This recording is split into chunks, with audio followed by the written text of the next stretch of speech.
चलिए, तो global markets को हमने डिस्कस किया, लेकिन एक बार सारे बड़े ट्रिगर्स आपके लिए लेकर आते हैं। ब्रीफली ग्लोबल मार्केट्स को तो देखा कि वहां पर एक कमजोरी का संकेत मिल रहा है इंडियन मार्केट्स को, और आप एसजेएक्स निफ्टी को नीचे भी देख रहे हैं। दूसरे बड़े ट्रिगर्स क्या है, नंबर्स कई सारे जो आए हैं उन पर कैसा रिएक्शन होगा, और साथ ही आज जो नंबर्स आने वाले हैं उन पर कैसे ट्रेड होगा। ये एक बार 4 विंडो ट्रिगर्स को देखते हैं। तो डाउ तो हमने बात की अभी कि 1% दबाव के साथ बंद हुआ, और उसका इम्पैक्ट आप देख रहे हैं अभी फिलहाल एसजेएक्स निफ्टी पर भी लगभग 70-75 अंक की गिरावट आपको दिख रही है। लेकिन एसजेएक्स निफ्टी पर ज़्यादा भरोसा करना चाहिए, नहीं करना चाहिए, हो सकता है गैप ही कवर हो जाए, इसको भी देखते हैं। हमारे एक्सपर्ट्स के साथ स्ट्रैटेजी भी डिस्कस करेंगे, इंडेक्स पर क्या आपके लिए लेवल्स होने चाहिए। लेकिन जहाँ नंबर्स अच्छे आए, अशोक लेलैंड के नंबर्स अच्छे आए, बायोकॉन के अच्छे नंबर्स आए, वहाँ क्या ट्रेड स्ट्रैटेजी होती है, और साथ ही जिनके नंबर्स आने हैं, हिंडाल्को के, नाइका के, कमिंस इंडिया, इंडिया सीमेंट्स, ये जो दूसरे जो अब रेस्ट ऑफ द नंबर्स में जो की नंबर्स हैं, उन पर आपकी क्या स्ट्रैटेजी होनी चाहिए, ट्रेड स्ट्रैटेजी होनी चाहिए।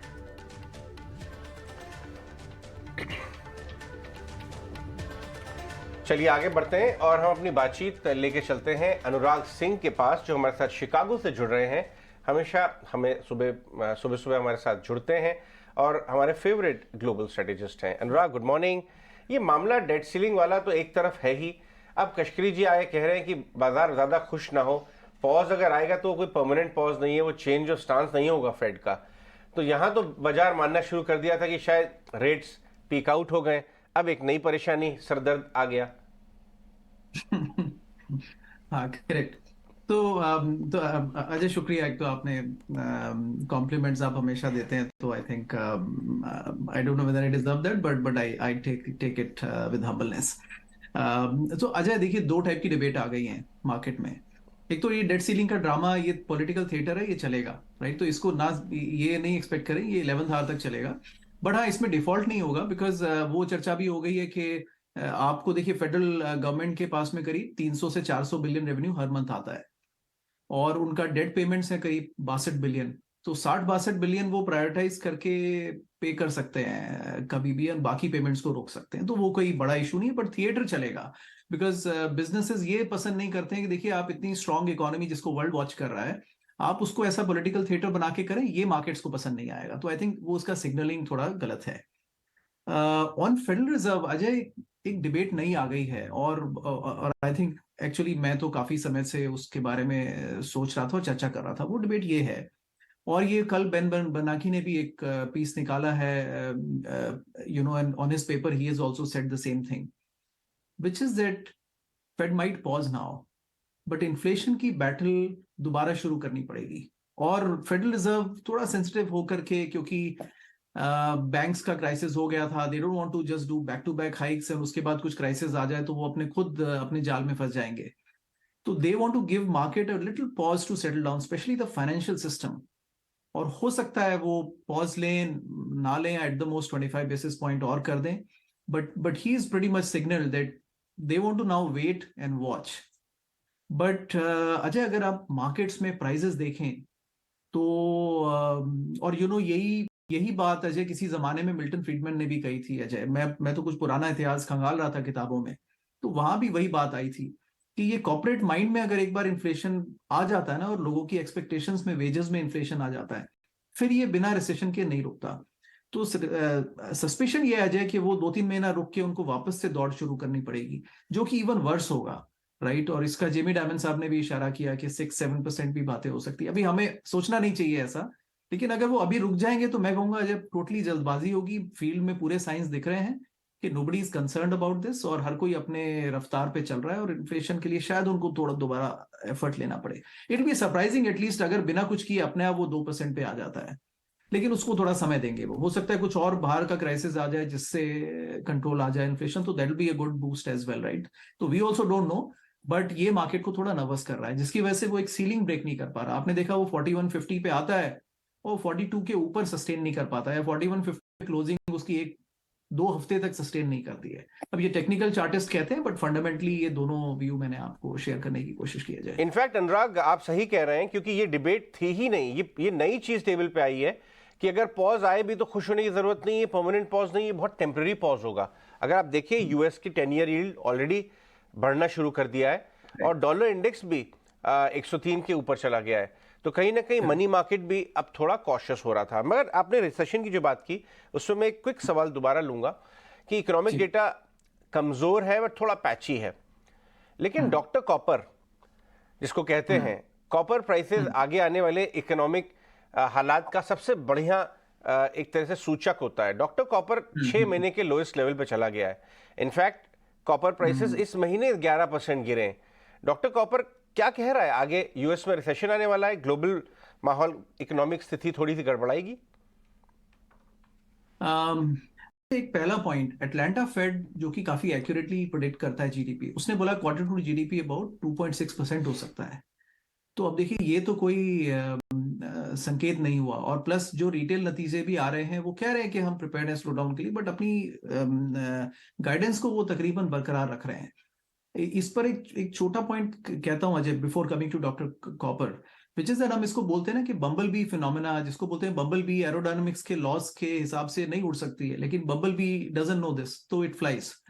ऐसे ही कंज्यूमर को अजय नहीं पता है कि रिसेशन आने वाला है, तो ये कुछ हम 2-4% लोग मार्केट्स की बातें कर लें और इसमें समझदार बन जाएं, लेकिन कंज्यूमर अपना वेज हाइक्स ले रहा है, अपने जॉब्स होल्ड कर रहा है और वो स्पेंड कर रहा है। और अभी भी समर में देखिए ट्रैवल रश एकदम जबरदस्त है, थोड़े संकेत दिखेंगे स्लो डाउन के, लेकिन ultimately they are coming back, even housing is facing resurgence, सबको ये चीजें वापस आ रही हैं। तो वहां पर वो खतरा आता है कि शायद उनको वापस शुरू करना पड़े, बिकॉज कंज्यूमर लेवल पे अभी फर्क नहीं आया है। थोड़ा व्हाइट कॉलर में फर्क है, बट वो लार्जर इकोनॉमी का सिंबल नहीं है कि मेटा ने कुछ ले डाउन कर दिया, फेसबुक ने, अमेजोन ने कर दिया, that doesn't reflect the larger economy. Copper, Ajay आपने एक नई चीज समझाई, doctor copper, I would say okay, I would need to do more research on this, but I would say Ajay everything on the metal market is kind of broadly driven by China demand, and we don't know how China behaves. So ultimately ये बड़ा risky है even for metal experts to predict कि कहाँ पे जा रहा है. I think most of the world tries to take a call based on how China is going to do, right? And I'm not a, I would have to admit ignorance that I'm not a expert on this, but I need to read more. अच्छा indication दिया आपने, and I think I need to do more research on this, Ajay.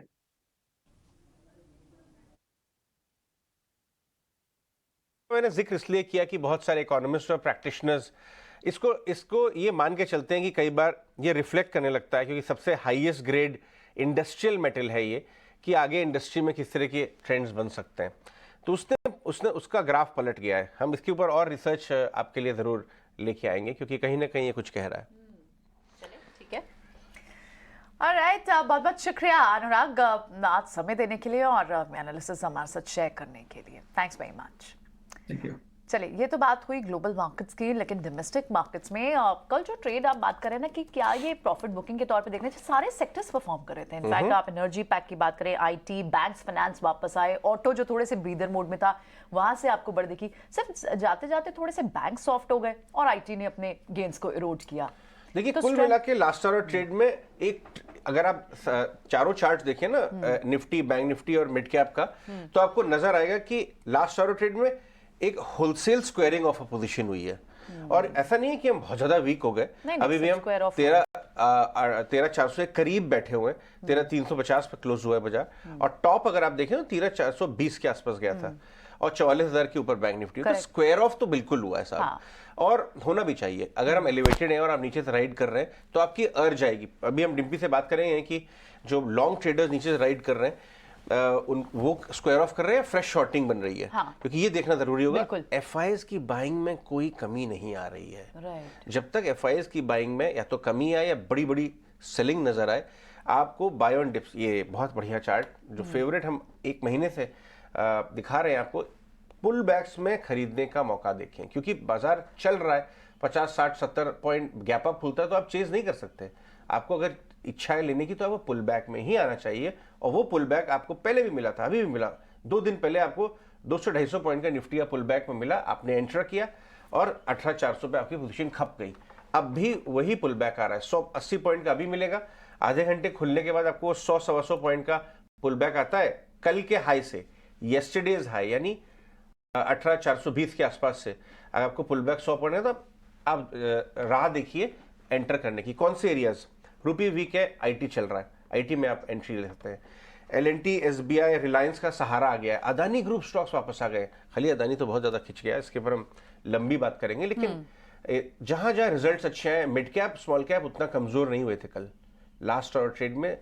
Squaring of के time small में cap तो in fact intraday high पे 5 months के intraday high पे और ये वही स्मॉल कैप स्टॉक्स हैं जहां पे नंबर अच्छे आ रहे हैं। नंबर अच्छा है, मिड कैप स्मॉल कैप में दो तीन चीजें देखिए, आप एक्शन देखिए, एचएनआई एक्शन हो रहा है क्या, राइट, आप बल्क डील्स देखिए कहां पे काम हो रहा है, और नंबर्स जहां पे आ रहे हैं। उस तरह के स्टॉक्स में आपको पुल बैक में एंटर करना ही पड़ेगा। ये भागता हुआ मार्केट है, इसमें आपको अगर आप भागते हुए एंटर करेंगे 30-40 पॉइंट बाजार नीचे आ गया, आपकी स्टॉप लॉस लग जाएगी, आप फ्रस्ट्रेट हो जाएंगे।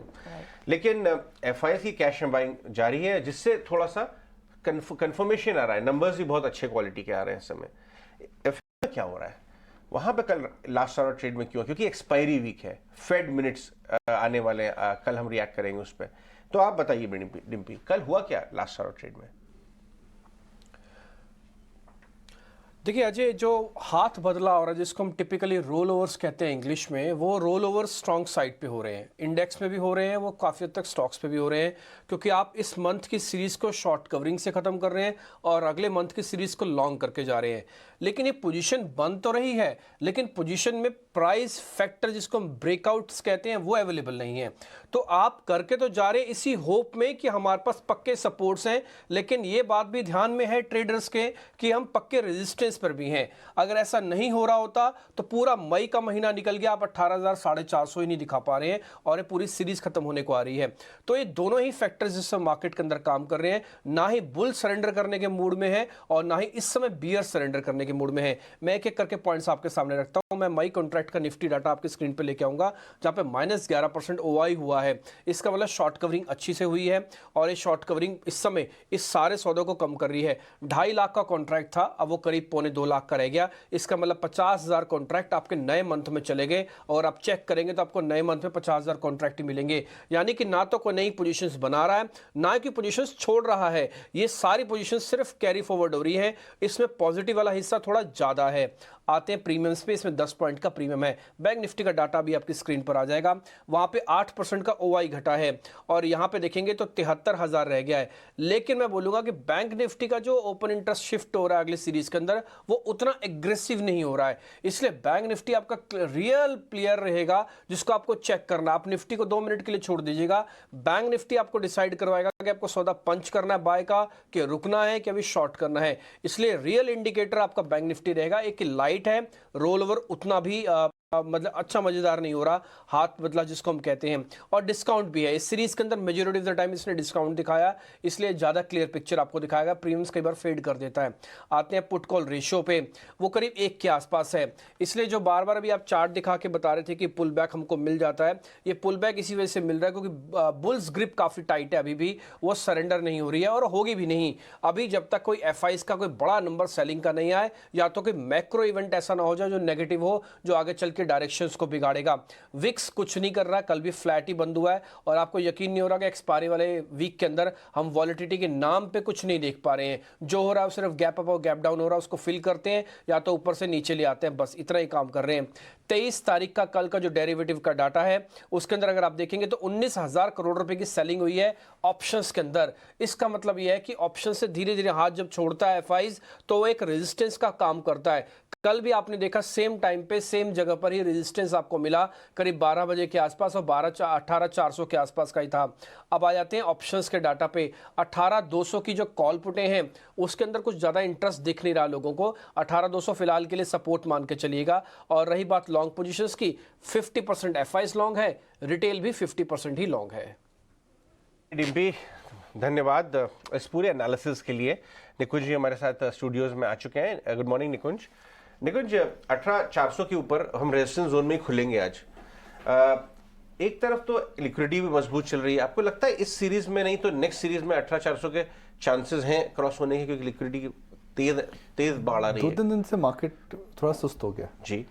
और अगर आपने 4 छक्के मारे एक ओवर के अंदर तो उसके बाद है कि 2 डॉट बॉल हो सकती हैं, मगर इसका मतलब नहीं है कि प्लेयर आउट हो गया। तो ये 2 डॉट बॉल वाला समय है। एक अगर आप देखें तो मार्केट के अंदर थोड़ा मुझे उम्मीद ये थी कि मार्केट इस हफ्ते न्यूज़ फ्लो लिक्विडिटी को देखते हुए 18,400 को क्रॉस कर जाएगा, वह नहीं हुआ। फ्लोज अच्छे हैं, अडानी ग्रुप ऑफ स्टॉक्स के अंदर बड़ी तेज़ी देखने को मिली है। तो मार्केट हम कह रहे हैं ना उस फेज़ में इस समय जा रहा है कि इस समय शायद मार्केट थोड़ा सुस्त सा हो रहा है। मगर क्योंकि एफएनओ एक्सपायरी है, मुझे लगता है एक्सपायरी के बाद अगर ग्लोबली कुछ डेट सीलिंग को लेकर के बड़ी समस्या नहीं आती है, कोई बड़ा एफआई रिवर्सल नहीं आता है, तो मार्केट के अंदर मुझे कोई खतरे के बादल तो नहीं दिख रहे हैं। मेरा यह मानना था कि मार्केट नया हाई बनाएगा, वो मई में बनाएगा, जून में बनाएगा। देखिए ये तो एक बोलना बहुत मुश्किल होता है, शॉर्ट टर्म में मार्केट के अंदर कई फैक्टर्स होते हैं। मगर डायरेक्शनली मार्केट के अंदर इस समय बहुत बड़ी मंदी नहीं करनी चाहिए, मार्केट के अंदर शॉर्ट नहीं जाना चाहिए। मार्केट के अंदर आपको अगर रैली मिस हो गई है तो आपको थोड़े डिक्लाइन का वेट करना चाहिए, और मुझे लगता है डिक्लाइन जरूर आएगा। इंडिविजुअल स्टॉक्स के अंदर इस समय परफॉर्मेंस अच्छा है भाई। अडानी ग्रुप्स के अंदर कम बैक देखिए, या फिर आप देखिए कितने स्टॉक्स इस समय नई 52 वीक हाई बना रहे हैं। तो मुझे लगता है कुल मिलाकर के जो कंस्ट्रक्ट है मार्केट का बुरा नहीं है। देखो जी, एक फॉलोअप सवाल मैं आपसे अदानी ग्रुप स्टॉक्स के बारे में करना चाहूँगा। कल हमने last hour of second half में बड़ी एक्सक्लूसिव ब्रेक की कि राजीव जैन जी 3-4 दिन से खरीदारी कर रहे हैं, और उन्होंने अब $1 बिलियन फ्रेश भी कमिट सा कर दिया, क्योंकि 3-4 इनके पब्लिक इनके QIP आने वाले हैं। 3 दिन से अच्छी रैली जो लेके बैठे हैं इन्वेस्टर्स, जो सही टाइम पे घुस गए थे, उन्हें क्या करना चाहिए? क्या ये सही समय है वापस से फ्रेश पोजीशन लेने के लिए अदानी ग्रुप में? कोई राय? देखिए अडानी ग्रुप में दो तरह की आपको राय बनानी पड़ेगी। ट्रेडर को क्या करना चाहिए और इन्वेस्टर को क्या करना चाहिए। जो ट्रेडिंग होती है मोमेंटम और टेक्निकल्स होती है। मोमेंटम और टेक्निकल्स जो थे बॉम्ब्ड आउट थे, और इस समय मोमेंटम और टेक्निकल जो अडानी ग्रुप के स्टॉक्स हैं वो आपको दिखा रहे हैं कि मार्केट के अंदर जो मोमेंटम है वो रीडिस्कवर हुआ है। तो वह आपको अगर ट्रेडिंग करनी है तो आपको ट्रेडिंग प्रिंसिपल्स फॉलो करने पड़ेंगे। स्टॉप लॉस लगाना चाहिए, आपको देखना चाहिए कि आपको ट्रेडिंग कंफर्ट कहाँ है और कहाँ आप वॉलेटिलिटी अब्जॉर्ब कर सकते हैं। कुछ हर अडानी ग्रुप स्टॉक के अंदर एक सेम प्रकार का पैटर्न नहीं होता है। कुछ स्टॉक्स हैं जो एफएनओ में, कुछ स्टॉक्स हैं जो एफएनओ में नहीं है, कुछ स्टॉक्स में 5% से सर्किट है, कुछ स्टॉक्स में सर्किट नहीं है। तो एक यूनिवर्सल आप उसके अंदर वह नहीं बोल सकते हैं कि फैक्ट क्या रहेगा। पर जहाँ तक एक 3 से 5 साल व्यू की बात आती है तो अजय, तो मुझे लगता है कि जो मार्केट में कंसर्न्स आई थी जी हिंडनबर्ग रिपोर्ट के बाद अडानी ग्रुप स्टॉक्स के अंदर डेट की प्रॉब्लम आएगी, ग्रुप की ग्रोथ खत्म हो जाएगी, इन्होंने जो प्लान करा था पूरा विजन खत्म हो जाएगा, ऐसा नहीं होने वाला अजय। इस कंपनी के अंदर अभी भी पोर्ट्स हैं, एयरपोर्ट्स का राजस्व ऑपरेटर हो चुका है Adani group.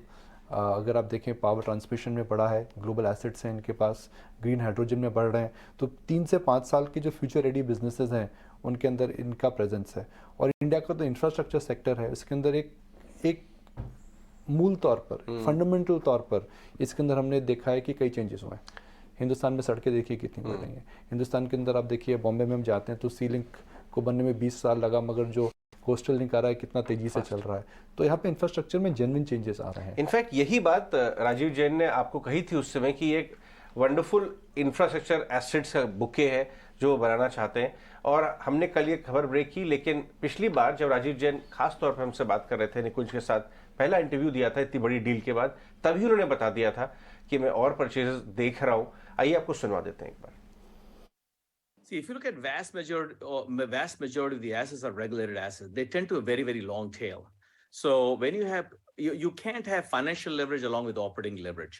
These companies have very sort of predictable long-term trajectory, even if you slow down the growth. So that's the first part of it. And when you adjust for the leverage, in fact, if you look at the US utilities, and we own a bunch of them, on an average debt to EBITDA levels in US utilities, and these are some of the best of the breed, is around 6 to 7 times debt to EBITDA. If you look at the leverage here, it's around 3.5 times. But the growth capex is why the negative free cash flow kicks in. So I think they have predictable earning stream that has 20+ year visibility. These are regulated assets, and in growth utilities they tend to have negative free cash flow. That's the norm. That's, in fact, you want to have them. You want to have them have negative free cash flow. That means because they're able to deploy capital on a longer term basis with fairly attractive returns. So the debt levels, when you look from a utility perspective, is actually on the lower side, not on the higher side. But if they lower the capex plans, which they already announced, I think it becomes a fairly attractive sort of risk reward. Alright, तो और in fact अभी जो उन्होंने जो statements आई हैं उसमें उन्होंने clearly ये बोला कि बेस्ट इंफ्रास्ट्रक्चर एसेट्स अवेलेबल है अडानी ग्रुप के साथ। तो ये बड़ी स्टोरी को तो हम लगातार ट्रैक कर रहे हैं निकुंज, लेकिन जो रेस्ट ऑफ द नंबर्स जो बचे हैं, ऑटो पैक में तो खैर अच्छे नंबर्स आए हैं, अशोक लेलैंड के भी कल नंबर्स आए हैं, मार्जिन अब भी अच्छे हैं, पॉजिटिव रिपोर्ट्स हैं। कोई और नंबर जो आपको अच्छे लगे हों जिसको एनालाइज किया हो? डिक्सन के नंबर्स अच्छे हैं, कमेंट्री बहुत अच्छी है। कॉन कॉल के नोट्स में सुमित और हम लोग सुबह डिस्कस कर रहे थे, बहुत पॉजिटिव वो बोल करके गए। मुझे लगता है जो डिफेंस मैन्युफैक्चरिंग में 2 साल पहले हुआ था, रेलवेज मैन्युफैक्चरिंग में 6 महीने पहले हुआ था, इलेक्ट्रॉनिक मैन्युफैक्चरिंग में होने वाला है। ओके। इस बात की और स्पष्टता आ रही है कि इंडिया के अंदर, देखिए इंडिया के अंदर टेक्सटाइल का इकोसिस्टम बहुत अच्छा है। यहाँ पर कॉटन, फैब्रिक, यार्न, कपड़ा, गारमेंटिंग, पूरा का पूरा इकोसिस्टम है। ऑटो के अंदर आपका इकोसिस्टम अच्छा है। इंडिया में स्टील बनती है, यहाँ पे कंपोनेंट मैन्युफैक्चर्स हैं, टायर बनता है, गाड़ी बनती है, एक्सपोर्ट होता है। राइट। इलेक्ट्रॉनिक मैन्युफैक्चरिंग का आपका इकोसिस्टम में भी बन रहा है। ओके। तो ये मुझे लग रहा है कि बड़ा इकोसिस्टम है जो बन जाएगा, और जो मुझे लगता है कि आने वाले 5 से 10 साल के अंदर बहुत ज़्यादा इसके अंदर स्कोप हो सकता है। तो ये छोटा सेक्टर है, स्टॉक्स थोड़े चल चुके हैं, मगर मुझे लगता है कि यह एक फोकस एरिया ज़रूर रहेगा कुछ शॉर्ट टर्म के लिए। एक नंबर जो मुझे पसंद में नहीं आया है वो है मेट्रो। महंगा है, अर्बन कंजम्पशन की हम बात कर रहे हैं, मगर इसके नंबर्स ठीक ठाक आए हैं। ये एक बिजनेस था जिसके अंदर हमने देखा था कि लास्ट ईयर ज़बरदस्त ग्रोथ आई जब अनलॉक ट्रेड चालू हो रही थी, जब ओपनिंग अप ट्रेड चालू हो रही थी, मगर इसके अंदर नंबर्स को देख करके इतना महंगा स्टॉक नहीं टिकेगा। I think I will be very careful of expensive stocks where there is a little bit of negative surprise. For example DMart महंगा था, सीमेंस महंगा है, मेट्रो महंगा है। तो high P stocks I think are the ones where the de rating has started. Nikunj ji, आपने Bikaji foods के number देखे? मार्जिन एक्सपेंशन अच्छा है जी, और मार्जिन एक्सपेंशन ऐसे समय में आया है जहां पर हमने देखा था कि कमोडिटी इनपुट प्रेशर्स काफ़ी थे। बीकाजी देखिए जी क्या है, बीकाजी का बिजनेस बड़ा सिंपल है। एक ऑर्गेनाइज प्लेयर है जो आपके घर के अंदर फरसान अब ब्रांडेड लेबलिंग से पहुंचा रहा है। यह जो सेगमेंट है तो हिंदुस्तान में ग्रो करता रहेगा। अब उस कंपनी के अंदर कौन सी कंपनी ऐसी है कि जो धीरे धीरे नए प्रोडक्ट से ऑर्गेनाइज मार्केट शेयर गेन कर रहा है? आई थिंक बीकाजी उस कैटेगरी में आता है। ये कोई बहुत ज़बरदस्त ग्रोथ का सेक्टर नहीं है, ये कोई फिनटेक या फिर कंज्यूमर टेक बिजनेस नहीं है जहाँ पे 50% ग्रोथ आएगी। ये 12 से 15% का कंपाउंडिंग सेक्टर है। वैल्यूएशंस ठीक ठाक हैं इस सेक्टर के, और मार्जिन ठीक ठाक हैं। I think second half of this year commodity producers से दूर रहिए, कमोडिटी कंज्यूमर्स पे नजर रखिए। ऑलराइट निकुंज, बहुत बहुत शुक्रिया इन सारे स्टॉक्स पे अपने व्यू देने के लिए और बाजार पे राय। आगे बढ़ते हैं और अब हम बात करेंगे बाजार के टेक्निकल्स की। हमारे साथ संतोष मीना और सुमित मूलचंदानी जुड़ रहे हैं। Good morning gentleman. कल हमने थोड़ी सी अनवाइंडिंग देखी, मामूली अनवाइंडिंग लास्ट आवर ट्रेड में आई, और उसके बाद भी हम करीब 17,350 के आसपास, 17,350 के आसपास क्लोज हुए। इस पुल बैक को जो आज सुबह एसजीएक्स निफ्टी दे रहा है, सुमित आप खरीदने में यूज करेंगे या खुलने के बाद 10-15-20 मिनट बाजार को आप ऑब्जर्व करेंगे, उसके बाद पोजीशन लेंगे? लेवल्स निफ्टी और बैंक निफ्टी। जी अजय, गुड मॉर्निंग। तो जैसे कि जो लास्ट आवर में सेलिंग आई, वो सेलिंग प्रेशर काफी अच्छा था। तो मुझे लग रहा है आज भी जैसे एसजीएक्स निफ्टी संकेत दे रहा है एक गैप डाउन की, तो 18,250 ये मेरे लिए मेक और ब्रेक का लेवल रहेगा। अगर मार्केट यहाँ पे सस्टेन कर रहा है तो एक बुल बैक का चांस रहेगा, और अगर कोई ट्रेडर है तो मैं बोलूंगा मैक्स टू मैक्स एक 18,200 के स्टॉप लॉस से आप बाइंग अपॉर्चुनिटी देखिए। लेकिन मैं यहाँ पे वेट करूंगा, अगर 18,250 एक डिसाइसिवली ब्रेक दे रहा है तो मेरे लिए ओपन हो जाएगा 150 और 18,000 दो लेवल्स के लिए रास्ता। तो बिल्कुल आप वेट कीजिए, गो विद द विंड जैसे हम बोलते हैं। तो भाव भगवान से जैसे कैंडल फॉर्मेशन होगा हम उसी तरह से ट्रेड लेंगे, लेकिन 18,250 ये एक मेरे लिए स्ट्रॉन्ग मेक एंड ब्रेक रहेगा। अपसाइड में देखिए कल भी एक कंसोलिडेशन चल रहा था, तो स्पॉट लेवल पे 380 से लेके 410 ये एक लेवल था। अगर ब्रेक हो रहा है तो 18,500 की तरफ मार्केट जा सकता है, लेकिन मुझे 1-2 दिन का सेशन जो मंथली एक्सपायरी भी है लग नहीं रहा है कि जा सकेगा। काफी सारे स्टॉक्स हैं जिनमें हमें लग रहा है कि प्रॉफिट बुकिंग आ सकती है, और निफ्टी के भी उसमें से 3-4 स्टॉक्स हैं। तो लग रहा है कि पहले नीचे आ जाएगा, उसके बाद हम चांस देखेंगे ऊपर साइड के लिए। बैंक निफ्टी में आप देखिए पीएसयू बैंक्स फिर भी सपोर्ट कर रही थी, लेकिन प्राइवेट बैंक्स में 2-3 एक्सिस बैंक है बिल्कुल सपोर्ट नहीं कर रहा है। कोटक बैंक थोड़ा सा नेगेटिव मुझे लग रहा है। तो यहाँ पे 43,700 ये लेवल मैं वेट करूंगा। अगर टूट रहा है तो नीचे में 43,400, अपसाइड में सेम बैंक निफ्टी का जो हाई है 44,150 यही लेवल आपका रेजिस्टेंस के लिए काम करेगा। तो बिल्कुल वेट कीजिए, जिस तरह से ब्रेक होगा आगे उस तरह से काम करेंगे। ओके ठीक है, थोड़ा सा आपको यहाँ पे डाउट लगता है, इसलिए आप ये कह रहे हैं कि जैसे मार्केट कहेगा हम वैसे ही काम करेंगे। संतोष जी, आप कैसे आज ट्रेड लेंगे? Yes, good morning everyone. Market की बात करें तो यस, निफ्टी 18,400 से 450 के बीच में थोड़ा सा अटक रहा है। नॉर्मली एफआईएस की तरफ से सपोर्ट जारी है, लेकिन आप 2 दिन से देखो तो एफआईएस और डीआईएस दोनों की तरफ से बाइंग देखने को मिली है। तो नॉर्मली मुझे थोड़ा सा कंसर्न होता है जब दोनों बाइंग साइड आते हैं तो मार्केट में छोटा मोटा प्रॉफिट बुकिंग आ जाता है, और वही थोड़ा सा देखने को मिल रहा है। हालांकि 18,270 निफ्टी को पहला सपोर्ट है इसका जो 9 डे मूविंग एवरेज है 18,270 के आसपास खुलने की ओपनिंग के इंडिकेशन से अगर उसके नीचे टिकता है तो फिर संभावना बनेगी कि शायद निफ्टी अपने 20 डे मूविंग एवरेज 18,170 के आसपास जा सकता है। सो मेरी नज़र रहेगी ओपनिंग के बाद मार्केट कैसे बिहेव करता है। अभी मेजर कोई वीकनेस के साइन नहीं है, लेकिन मार्केट में ऐसे अभी जल्दबाजी भी नहीं है कि ब्रेकआउट आने वाला है। मेरी नज़र बैंक निफ्टी पे रहेगी क्योंकि बैंक निफ्टी 44,000 के आसपास काफ़ी लंबे समय से कंसोलिडेट कर रहा है, अपना ऑल टाइम हाई अभी भी पेंडिंग है उसका। नीचे में इसका जो 20 डे मूविंग एवरेज आ रहा है वो करीबन 43,800 के आसपास आ रहा है। आज गैप डाउन ओपनिंग के बाद अगर ये रिकवर करने में कामयाब हो जाता है और 44,000 के ऊपर टिक जाता है तो यहाँ एक शॉर्ट कवरिंग की संभावना बन सकती है।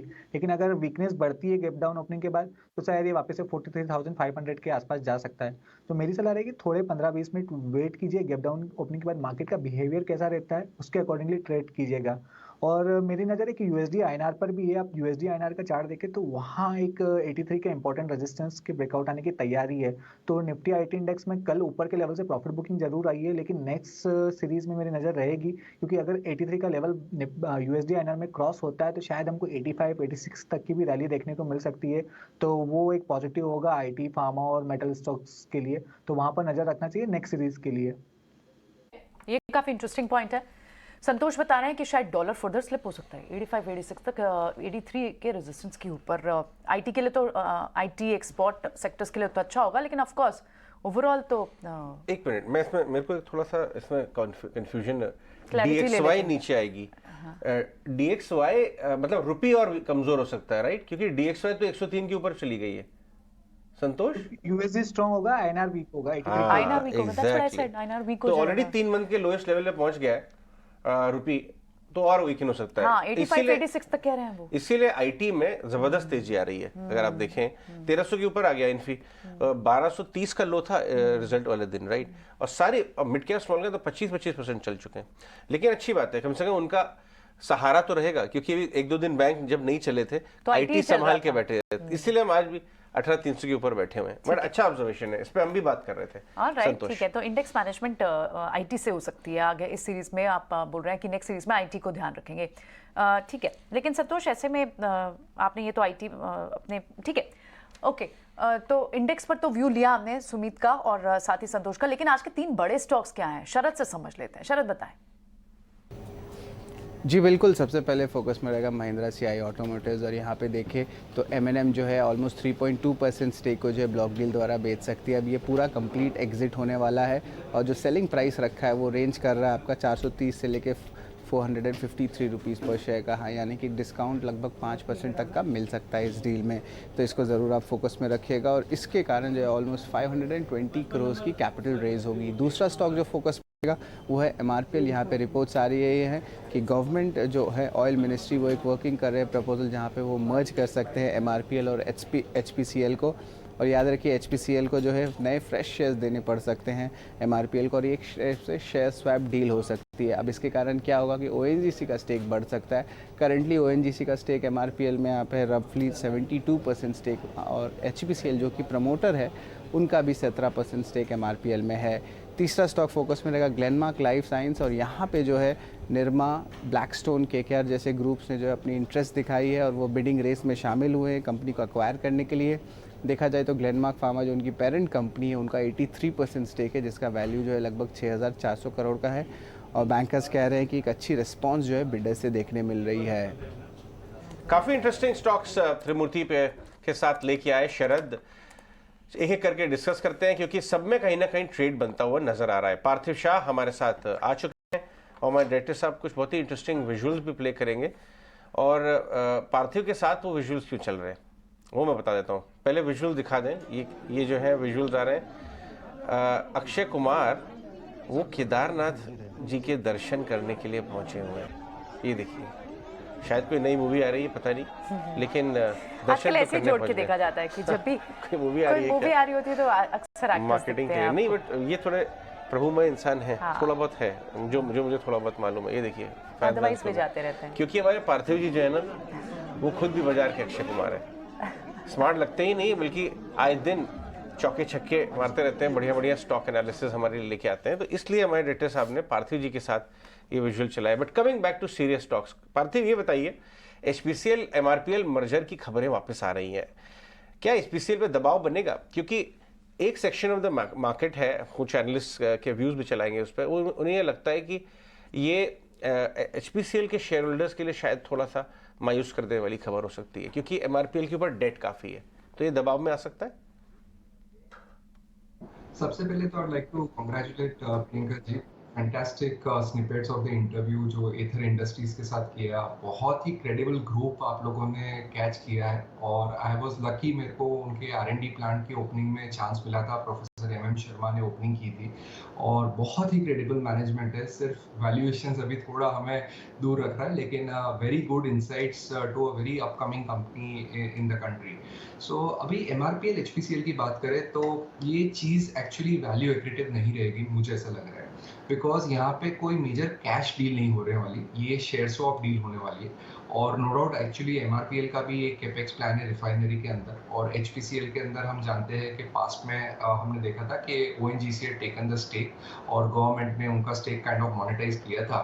तो इतनी सारी ये जो क्रॉस होल्डिंग्स रहती है, उससे मुझे नहीं लग रहा कि ज़्यादा वैल्यू क्रिएट होती है। और एज सच हम जानते हैं कि MRPL का जो रिफाइनिंग बिजनेस है काफ़ी सिक्लिकल रहता है, तो एक्चुअली वैल्यूएशन के लिहाज से तो प्रॉब्ली इट विल बी कि गवर्नमेंट को फेवरेबल रहेगा, because government is monetising the stake with such share swap deal.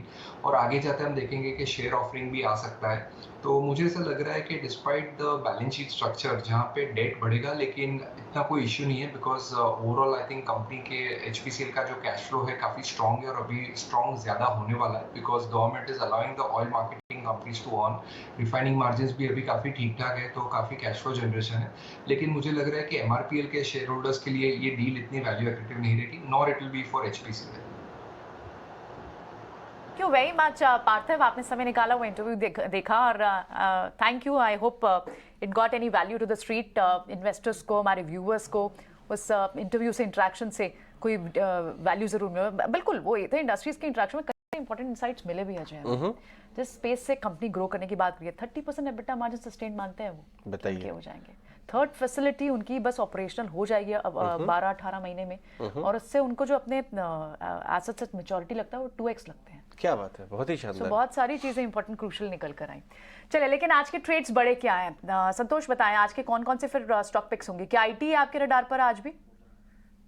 नहीं, आज के लिए IT नहीं है, वो तो नेक्स्ट सीरीज के ऊपर फोकस है। मेरे पास 3 स्टॉक्स है, लेकिन एक MRPL है जिसमें न्यूज़ ही है। अब न्यूज़ का इम्पैक्ट तो कितना आता है उसका पता नहीं, लेकिन टेक्निकल स्ट्रक्चर इसका अच्छा हो रहा है। इसमें एक बेस बना के बाद एक ब्रेकआउट आया था, फिर हमने 2 दिन पुल बैक देखा, और कल अपने सपोर्ट से फिर से बाउंस बैक करते हुए नजर आ रहा है। कल आखिरी के 1 घंटे में थोड़े से डिलीवरी बेस बाइंग भी देखने को मिली थी, तो यहाँ पर हम खरीदारी कर सकते हैं एज ए ट्रेडिंग बेट। 68 के टारगेट के लिए 63.6 का स्टॉप लॉस रहेगा। मेरा दूसरा स्टॉक Paytm है। इस स्टॉक की भी बात करें तो ये स्टॉक भी क्लियर सिग्नल दे रहा है कि यहाँ से ये बॉटम तो हो चुका है और अब एक ब्रेकआउट की तैयारी में है। ऊपर में जा सकता है, 850-900 रुपए तक भी जा सकता है, but for as a short term trader ये एक पुल बैक के बाद इसने कल भी एक सिमेट्रिकल ट्रायंगल फॉर्मेशन का ब्रेकआउट दिया आवरली चार्ट पर, तो यहाँ पर खरीदारी की सलाह रहेगी फॉर इमीडिएट टारगेट ऑफ 750 और 710 का स्टॉप लॉस रहेगा। दूसरा स्टॉक है आइसर मोटर। इस स्टॉक की बात करें तो इस स्टॉक में हमने रिसेंटली एक बहुत अच्छी तेजी देखी थी, स्टॉक करेक्ट हुआ और अपना जहां से ये रैली स्टार्ट हुई थी वहीं आकर इसने सपोर्ट लिया, और कल यहाँ पर इम्प्लाइड वॉलेटिलिटी बढ़ती देखने को देखी गई, तो उम्मीद की जा रही है कि शायद कहीं ना कहीं कॉल राइटर ट्रैप होते हुए नजर आ रहे हैं, तो यहाँ पर आज शायद और मोमेंटम बढ़ते हुए नजर आ सकता है। तो 3650 का टारगेट रहेगा, 3575 का स्टॉप लॉस रहेगा। ठीक है, तीनों ही ट्रेड आपके अलग अलग सेक्टर से हैं और तीनों ही ऐसे स्टॉक्स हैं जिनमें काफ़ी बज़ है और काफ़ी टेक्निकली भी काफ़ी साउंड लग रहे हैं। उसमें पेटीएम ज़्यादा इंटरेस्टिंग है इन्वेस्टर्स के लिए। अब आगे बढ़ते हैं। सुमित, आपके जरा ट्रेडिंग कॉल्स बता दीजिए। जी, मैंने जैसा सुबह भी बोला कि थोड़ा सा मुझे लग रहा है कि काफी सारे स्टॉक्स ऐसे हैं जिसमें प्रॉफिट बुकिंग आ सकती है, तो मैं यहाँ पे थोड़ा सा स्विंग ट्रेड लेना चाहूंगा। मुझे 2 स्टॉक वीक लग रहे हैं, जिसमें पहला है पॉलीकैब।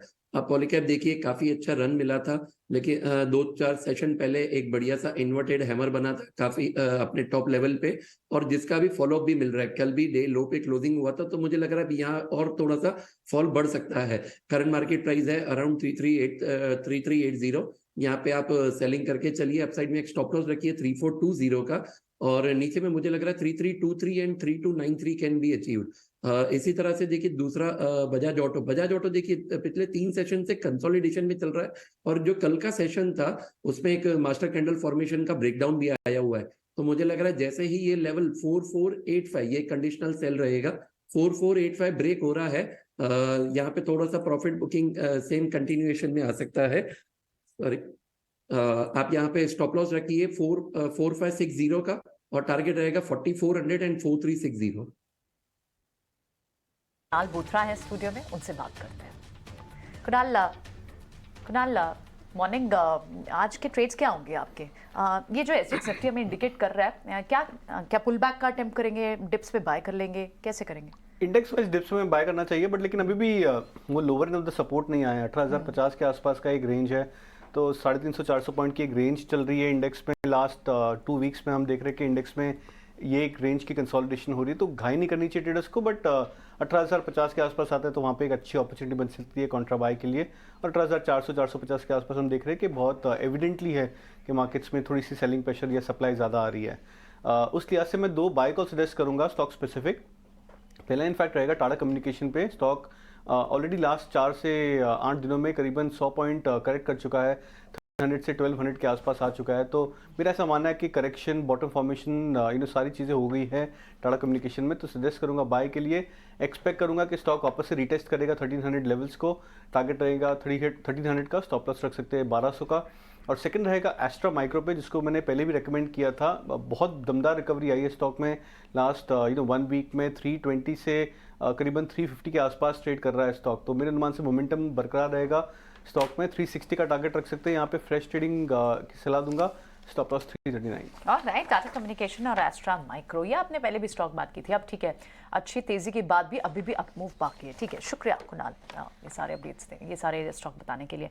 वमाक्षी है हमारे साथ, आज की बड़ी रिपोर्ट्स डिस्कस करेंगे। बताएं वमाक्षी, क्या कंपाइल किया आपने आज? जी बिल्कुल, शुरुआत करते हैं अशोक लेलैंड के साथ। अच्छे चौतिमाही नतीजों के बाद हम देख रहे हैं काफ़ी सारे ब्रोकरेजेस आ रहे हैं, और ब्रोकरेजेस का भी कहना है कि ऑपरेटिंग लेवरेज और हायर ग्रॉस मार्जिन के चलते कंपनी का जो ईबिटा मार्जिन उन्होंने रिपोर्ट किया है वो अनुमान से काफ़ी मजबूत रहा है। इनफैक्ट उन्हें फर्दर स्कोप ऑफ इम्प्रूवमेंट भी नज़र आता है रियलाइजेशंस में, और सीवी साइकिल भी आगे चलते पॉजिटिव रह सकती है। तो ओवरऑल इन सारे पॉजिटिव फैक्टर्स के चलते अशोक लेलैंड पर नोमिरा की तरफ से खरीदारी की राय आ रही है, टारगेट प्राइस 184 के साथ। JP मॉर्गन की तरफ से ओवरवेट की राय है, टारगेट प्राइस 175 के साथ। इसके अलावा डिक्सन टेक भी हमारे रेडार पर रहेगा। गोल्डमैन सैक्स की तरफ से रिपोर्ट आ रही है, और इनका कहना है कि कंपनी ने स्ट्रीट के एस्टिमेट्स को काफ़ी सारे क्वार्टर के बाद बीट किया है, कमबैक क्वार्टर रहा है, और इनफैक्ट ग्रोथ आगे चलते पिकअप हो सकती है। मगर गोल्डमैन सैक्स का मानना है कि ये ग्रोथ लार्जली प्राइस्ड इन है, और इसी के चलते उनकी तरफ से न्यूट्रल की राय आ रही है। मगर इन्होंने अपना टारगेट प्राइस बढ़ा दिया है, 3060 से बढ़ाकर 3370 का टारगेट प्राइस दिया है। और आखिर में एवेन्यू सुपरमार्ट्स भी हमारे रेडार पर रहेगा। मक्वाडी ने उनके फार्मेसी स्टोर्स को विजिट किया है, और कुछ इंपॉर्टेंट टेक अवेज ये विजिट से आ रहे हैं। उनका कहना है कि फार्मेसी स्टोर उनके पीयर्स के मुकाबले साइज़ में करीब 2 गुना है।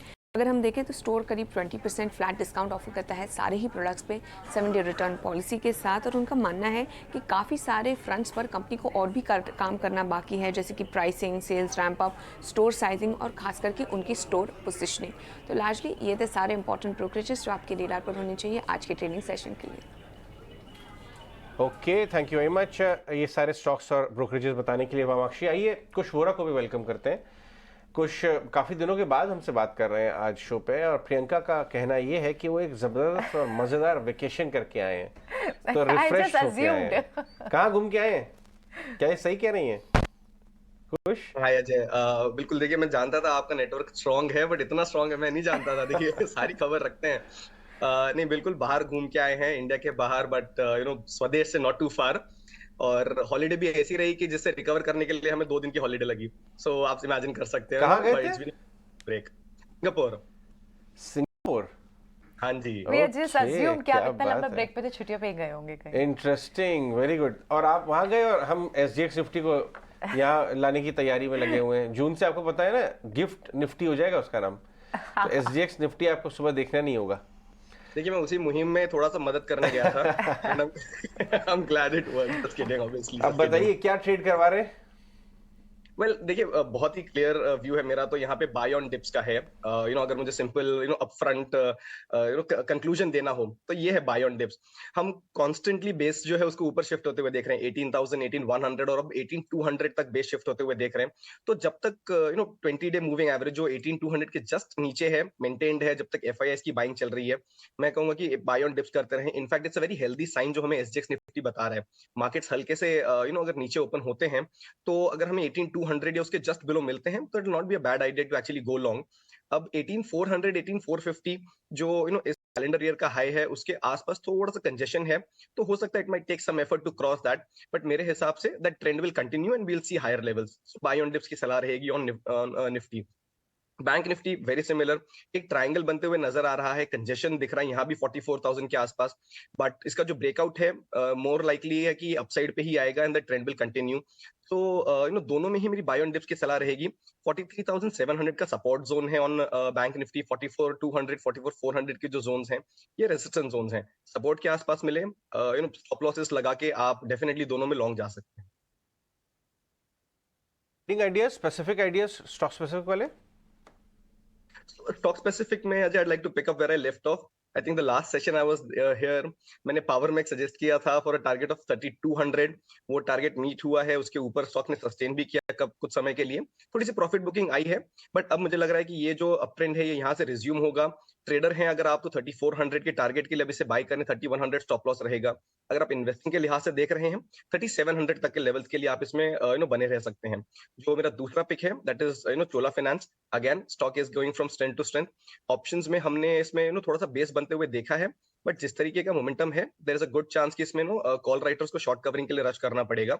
तो 1100 के टारगेट के लिए चोला फाइनेंस बाय करिए, 1040 ये आपका स्टॉप लॉस रहेगा। ऑलराइट, कुछ और ब्रेकआउट स्टॉक्स डिस्कस कर लेते हैं अपने पैनलिस्ट से। हमारे साथ बालकृष्ण इंडस्ट्री में कल बहुत दिनों के बाद एक बड़ा मूव आया, वॉल्यूम बैक था। डायरेक्टर साहब लेके आइए BKT बालकृष्ण इंडस्ट्रीज, हमारे पड़ोसी भी हैं यहाँ लोअर परेल में।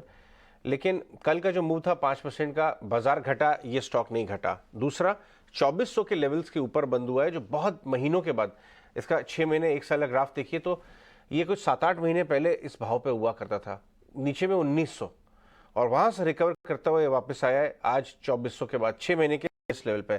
संतोष, इसमें ये ब्रेकआउट बन रहा है क्या, ऑलरेडी चालू हो गया, इस समय इस भाव में भी लेना चाहिए, या अभी आप प्रॉफिट बुक करेंगे अगर पहले ले चुके हैं तो? यस डेफिनेटली इसमें बहुत ही शानदार ब्रेकआउट आया। इसने काफी अंडर परफॉर्म किया था, एक पहले बहुत अच्छा आउट परफॉर्मर हुआ करता था, लेकिन इस बार टायर स्टॉक्स की रैली में इसने पार्टिसिपेट नहीं किया था। लेकिन कल के सत्र में इसमें क्लासिकल सिमेट्रिकल ट्रायंगल फॉर्मेशन का ब्रेकआउट आया है, जो ये इंडिकेट करता है कि ये शायद ये स्टॉक इस आने वाली सीरीज में शायद नए हाई की ओर भी जा सकता है। तो मेरे हिसाब से जिसके पास ऑलरेडी है उसको बने रहना चाहिए, जिसके पास नहीं है वो भी फ्रेश एंट्री करंट लेवल पर ले सकता है। हालांकि 2 दिन में थोड़ा सा बड़ा मूव आ गया तो स्टॉप लॉस थोड़ा सा वाइड बनता है, स्टॉप लॉस करीबन आपका 2300 रुपए के आसपास बनता है, लेकिन इमीडिएट जो टारगेट नजर आता है 2525 और 2525 क्रॉस करने में कामयाब हो जाता है, तो जो पुराने हाई थे इसके करीबन 2700 के आसपास के वो भी अचीव होते हुए नजर आ सकते हैं। बहुत दिनों बाद आए तो पूना वाला फिनको आपसे डिस्कस कर लेते हैं। कल इस स्टॉक ने फ्रेश 52 वीक हाई बनाया। अगर आप लेके आए चार्ट्स को, 6 महीने के 1 साल के ग्राफ को लेके आए, कल जो है कुछ 350 के ऊपर गया, ये थोड़ा ऑफ हाई बंद हुआ है, लेकिन हाई कितने का बनाया ये दिखाइए डायरेक्टर साहब, करीब करीब 355 के आसपास का। इसमें किस तरह का ट्रेड बन रहा है इस समय कुछ, क्योंकि आप ये ट्रैक करते हैं स्टॉक क्लोजली? बिल्कुल, और अजय बहुत हेल्दी है देखना कि इसका जो 330 के करीब का जो रेजिस्टेंस जोन था उसको ब्रेकआउट करके उसके ऊपर सस्टेन कर रहा है and it's gaining from strength to strength. अगर आप देखें तो इसमें भी वॉल्यूम बैक्ड अप मूव आया है। प्राइस मूवमेंट हम कह सकते हैं कि पिछले कुछ दिनों में अच्छा खासा जंप हुआ है। 330 के लेवल को जो ब्रेक किया था उसके बाद जो अपस्विंग देखने मिला है ये काफी हेल्दी है। तो एवरेजेस को तो बहुत ही क्लियरली होल्ड कर रहा है, वॉल्यूम इसमें अच्छा है। अब जब फाइनली इसमें ब्रेकआउट आया है, मेरे हिसाब से इसमें बिल्कुल एक फ्रेश एंट्री बनती है। जो पेशेंस था इन्वेस्टर्स का या ट्रेडर्स का, आप कह सकते हैं, रिवॉर्ड हो रहा है यहाँ पे। तो इसमें प्रॉफिट बुकिंग करने की जल्दबाजी ना करें।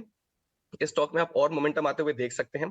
अगर आप ट्रेडिंग के लिहाज से ले रहे हो तो 365 के टारगेट के लिए होल्ड करें, लेकिन अगर आप इन्वेस्टर हैं कुछ समय के लिए होल्ड कर सकते हैं तो 400 के लेवल्स भी ये स्टॉक आपको दिखा सकता है। इन आइदर केस मेरे लिए जो अब ये स्टॉप लॉस रहेगा वो थोड़ा सा डीप रहेगा, 325 के आसपास एक सपोर्ट कंजेशन जोन है।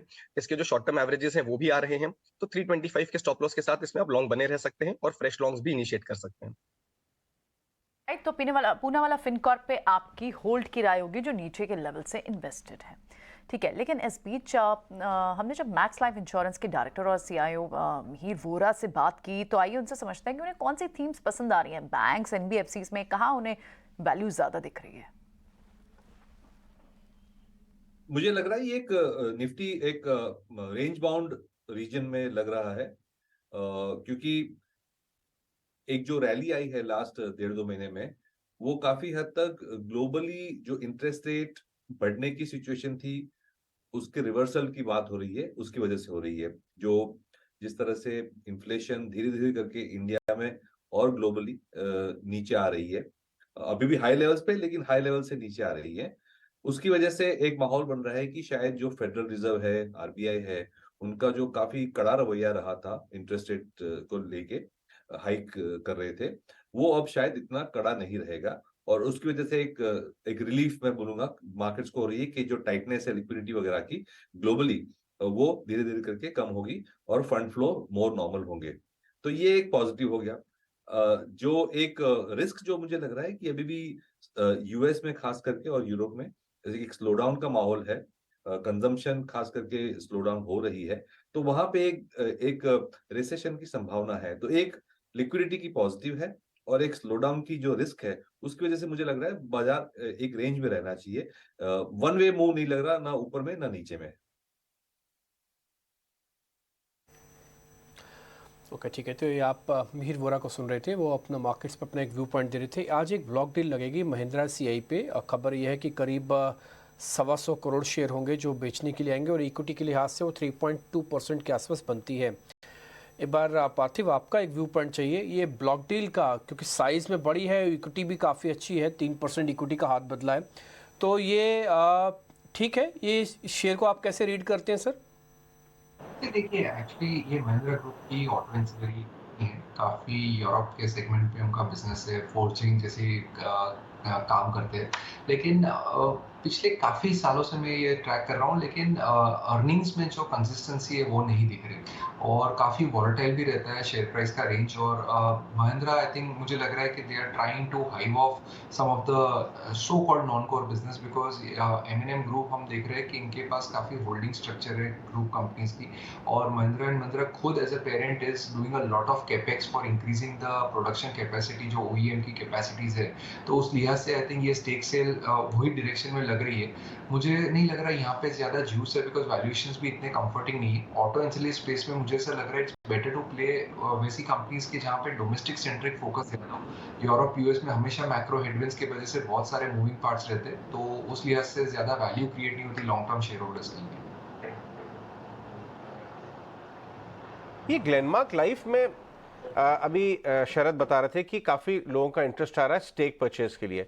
ये हमने कल भी डिस्कस किया था, लेकिन ग्लेनमार्क और ग्लेनमार्क लाइफ दोनों को विजिट करते हैं, कहाँ पे बेटर ट्रेड बन रहा है। कुछ फंडामेंटल व्यू ये है कि भाई ग्लेनमार्क लाइफ में 82% होल्ड करता है, और ग्लेनमार्क लाइफ में बाहर के विदेशी इन्वेस्टर प्राइवेट इक्विटी स्टेक लेना चाहते हैं। चार्ट्स किसके ज़्यादा मजबूत हैं, ग्लेनमार्क के जो 500 वाला एक बार 620 जाके रिटर्न किया, या ग्लेनमार्क लाइफ के? दोनों में ट्रेड कहाँ पे बन रहा है? रेटर साहब आप खबर भी दिखाइए वो, और दोनों चार्ट्स में से जो भी कुछ कहेंगे कुछ बताइए। तो अजय, अगर मैं एक क्विक कंपैरिजन करूं दोनों का, तो ग्लेनमार्क के जो चार्ट्स हैं ये marginally just about by whiskers strong हैं। दोनों में ही हमने अच्छा मूव देखा है, लेकिन अब ग्लेनमार्क लाइफ में हम एक नेगेटिव बायस के साथ कंसोलिडेशन देख रहे हैं। एक गैप भी है जो 480 तक जाता है, तो मेरे हिसाब से यहाँ पे थोड़ा सा कॉशन एडवाइस करूंगा मैं। लेकिन जहां तक ग्लेनमार्क के चार्ट्स की बात है, अगेन स्टॉक में बहुत अच्छा मोमेंटम है, और अगर आप देखें तो पिछले कुछ महीनों का मूव बहुत क्लियर रहा है। बेस बनाता है, फिर ब्रेकआउट दे रहा है, कुछ सेशंस के लिए बेस बना रहा है, ब्रेकआउट दे रहा है, और ये हमें रिपीट होते हुए दिख रहा है पैटर्न। अभी भी आप देखिए एक अच्छे ब्रेकआउट के बाद पिछले 5 से 7 सेशंस के लिए स्टॉक कंसोलिडेट कर रहा है, और वॉल्यूम्स इसमें अच्छे खासे पिकअप हो रहे हैं, व्हिच मींस अगेन वही पैटर्न रिपीट होगा जहां पे स्टॉक एक ब्रेकआउट के लिए रेडी होगा। सो मेरे लिए ग्लेनमार्क फार्मा के जो चार्ट्स हैं ये मार्जिनली बेटर हैं। यहाँ पे आप फ्रेश एंट्री ले सकते हैं 645 के टारगेट्स के लिए। स्टॉप लॉस जो रहेगा आपका ये 590 585 के जो जोन्स हैं इनके आसपास का रहेगा। ग्लेनमार्क फार्मा दोनों काउंटर पर आज के ट्रेड में नजर भी रहेगी, कैसे मूव करते हैं ये। लेकिन आज का मुनाफे का फंडा खास सेगमेंट देने के लिए आस्था जैन हमारे साथ फोन पे बनी हुई है, थोड़ी सी टेक्निकल इश्यूज आ रहे हैं उनके साथ। आस्था बताएं आपके कौन कौन से आज के आइडियाज। Good morning. देखिए, सबसे पहले जो पसंद आता है वो है CCL प्रोडक्ट्स। CCL प्रोडक्ट्स में अगर बात करें तो ये कंपनी हम सब जानते हैं प्रोडक्शन, ट्रेडिंग और डिस्ट्रीब्यूशन ऑफ कॉफी बिजनेस में है, और कंपनी बेसिकली ऑपरेट करती है इंडिया, वियतनाम और स्विट्जरलैंड में। और कंपनी का काफी बढ़िया प्रेजेंस है इंटरनेशनल मार्केट में, दो फॉर्म में इंस्टेंट कॉफी के, एक तो स्प्रे ड्राइड और एक फ्रीज ड्राइड में। और इसी में कंपनी अपने आप को लगातार अपग्रेड भी करती रहती है। अब देखा जाए तो कंपनी ने जो फाइनेंशियल परफॉर्मेंस यहाँ पे दिखाई थी वो बेहद बेहद मजबूत इस बार दिखाई है, और काफी साल बाद ऐसा हुआ है कि जो ऑपरेटिंग कैश फ्लोज हैं वहाँ पे काफी स्ट्रॉन्ग फिगर्स हमें देखने को मिले हैं। इनफैक्ट जो वॉल्यूम ग्रोथ कंपनी ने अचीव की है वो बेहद शानदार है, ये पूरे साल में 20% के ऊपर की है, और आगे गाइडेंस भी कंपनी की काफी मजबूत है। कंपनी इनफैक्ट एक अपनी नई फैसिलिटी भी यहाँ पे स्टार्ट करने वाली है, तो उसकी भी हमें उससे भी यहाँ पे फाइनेंशियल्स में और ज्यादा मजबूती देखने को मिलेगी। आगे जाते हुए मुझे ऐसा लगता है कि इनफैक्ट कंपनी के जो डेट टू इक्विटी रेशियो है वो भी कंफर्टेबल लेवल पे होगा, क्योंकि जितना कंपनी को केपिक्स करना था वो कर चुकी है, और उसकी वजह से थोड़ा बहुत ही अपडेट लेना कंपनी को बाकी है। सो उसकी वजह से भी 2 years डाउन द लाइन हमें डेट टू इक्विटी भी काफी कंफर्टेबल जोन में दिखेगा। सो CCL प्रोडक्ट्स में मुझे लगता है खरीदारी करनी चाहिए, और इसीलिए मैं बाइंग की रिकमेंडेशन देना चाहूंगी। टारगेट इसमें इनिशियल लेवल पे रहेंगे 662 के, और ये जो टारगेट्स हैं ये फर्दर भी अपग्रेड होंगे। सो हाल फिलहाल में CCL प्रोडक्ट्स पसंद आता है। दूसरा स्टॉक है अपोलो टायर्स। सबसे पहले टारगेट्स की बात करूं तो 404 से 420 के लक्ष्य के लिए खरीदना चाहिए। अगेन कंपनी ने यहाँ पे सॉलिड परफॉर्मेंस दी थी Q3 FY23 से अगर हम बात करें उससे, अब जो Q4 FY23 के रिजल्ट्स आए हैं वो बेहद शानदार है।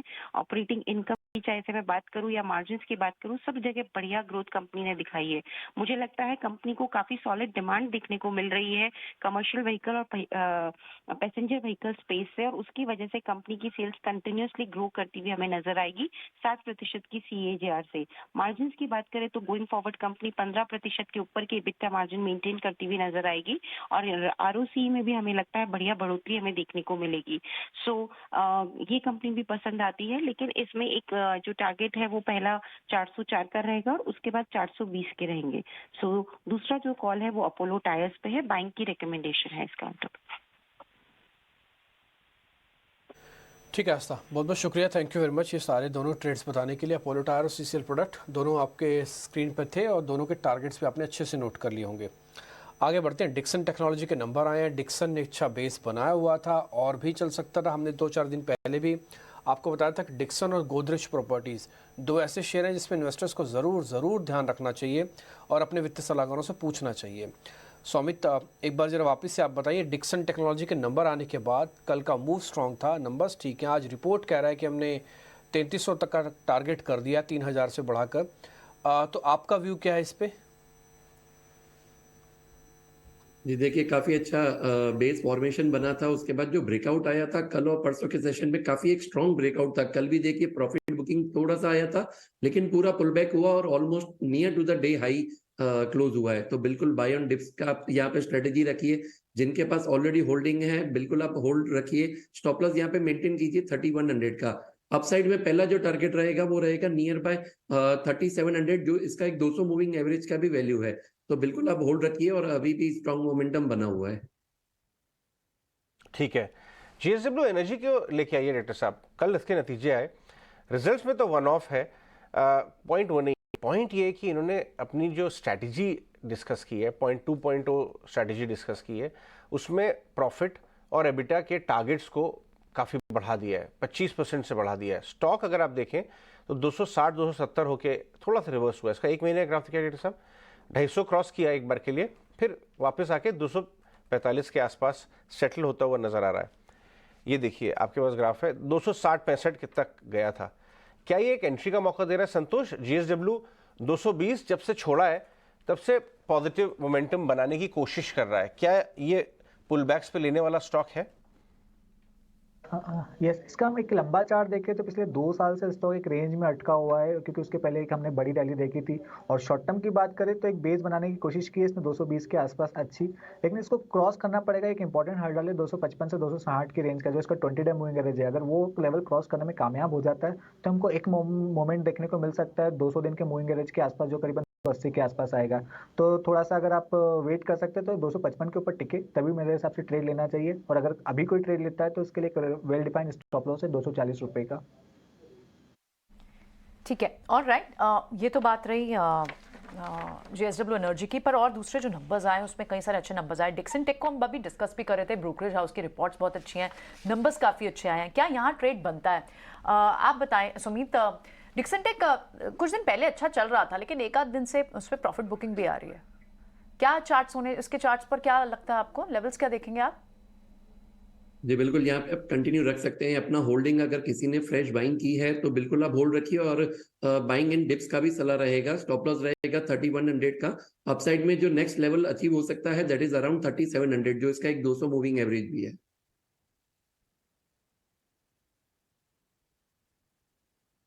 सुमित, हमने आपसे फिर से व्यू ले लिया डिक्सन टेक पे, आप दे चुके थे, ठीक है। लेकिन आज के दूसरे बड़े numbers other than these stocks जहां पर नजर होनी चाहिए, न्यूज़ बेस्ड एक्शन है, पूजा हम तक लेकर आई हैं। आइए पूजा से समझते हैं। पूजा बताएं, कहाँ है आज आपकी नजर? एक्शन स्टॉक्स में क्या क्या लिया आपने? जी, एक्शन 5 स्टॉक्स में सबसे पहले शुरुआत करते हैं लिंडे इंडिया के नतीजों से। अच्छे नंबर्स आए हैं कंपनी के। आय में 18% की ग्रोथ, एबिटा में करीब 41% की ग्रोथ दर्ज हुई है, और मुनाफा बढ़ा है 50% से कंपनी का। अमरा राजा बैटरीज के भी नतीजे कल बाजार बंद होने के बाद है, और यहाँ पर भी नतीजे काफी मजबूत नजर आ रहे हैं। कामकाजी मुनाफा स्पेशली देखिए, वहां पर 99% की ग्रोथ, और मुनाफा भी 41% से बढ़ा है कंपनी का। इसके अलावा फोर्टिस हेल्थ केयर के भी नंबर्स आए, और यहाँ पर भी हर फ्रंट पर ग्रोथ नजर आ रही है। रेवेन्यू में करीब 19% की ग्रोथ। मार्जिन अगर देखेंगे तो 16.47% से बढ़कर 17.36% कंपनी ने पोस्ट किया। मुनाफे में भी करीब 47% की ग्रोथ कंपनी ने दर्ज की है। इसके अलावा बीकाजी फूड्स के भी नंबर्स आए, यहाँ पर भी नतीजे मजबूत हैं।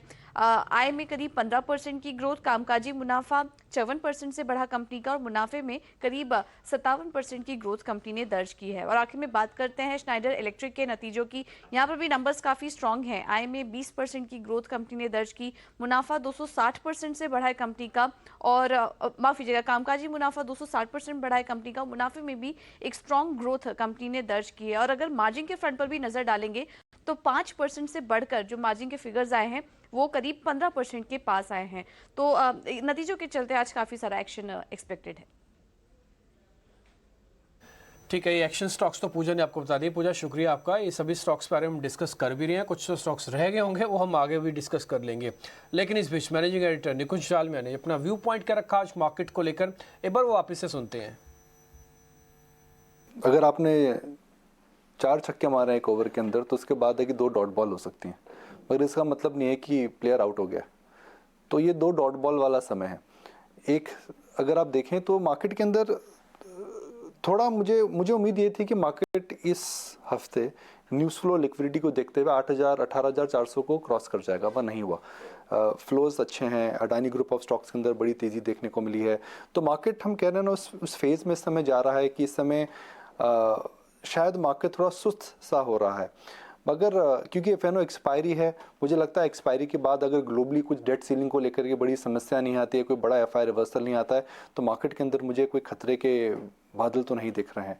मेरा मानना था कि मार्केट नया हाई बनाएगा, वो मई में बनाएगा, जून में बनाएगा। देखिए ये तो एक बोलना बहुत मुश्किल होता है, शॉर्ट टर्म में मार्केट के अंदर कई फैक्टर्स होते हैं, मगर डायरेक्शनली मार्केट के अंदर इस समय बहुत बड़ी मंदी नहीं करनी चाहिए। मार्केट के अंदर शॉर्ट नहीं जाना चाहिए। मार्केट के अंदर आपको अगर रैली मिस हो गई है तो आपको थोड़े डिक्लाइन का वेट करना चाहिए, और मुझे लगता है डिक्लाइन जरूर आएगा। इंडिविजुअल स्टॉक्स के अंदर इस समय परफॉर्मेंस अच्छा है। भाई अडानी ग्रुप्स के अंदर कमबैक देखिए, या फिर आप देखिए कितने स्टॉक्स इस समय नई 52 वीक हाई बना रहे हैं। तो मुझे लगता है कुल मिलाकर के जो कंस्ट्रक्ट है मार्केट का बुरा नहीं है। अडानी ग्रुप में दो तरह की आपको राय बनानी पड़ेगी, ट्रेडर को क्या करना चाहिए और इन्वेस्टर को क्या करना चाहिए। जो ट्रेडिंग होती है मोमेंटम और टेक्निकल्स होती है। मोमेंटम और टेक्निकल्स जो थे बॉम्ब्ड आउट थे, और इस समय मोमेंटम और टेक्निकल जो अडानी ग्रुप के स्टॉक्स हैं वो आपको दिखा रहे हैं कि मार्केट के अंदर जो मोमेंटम है वो रीडिस्कवर हुआ है।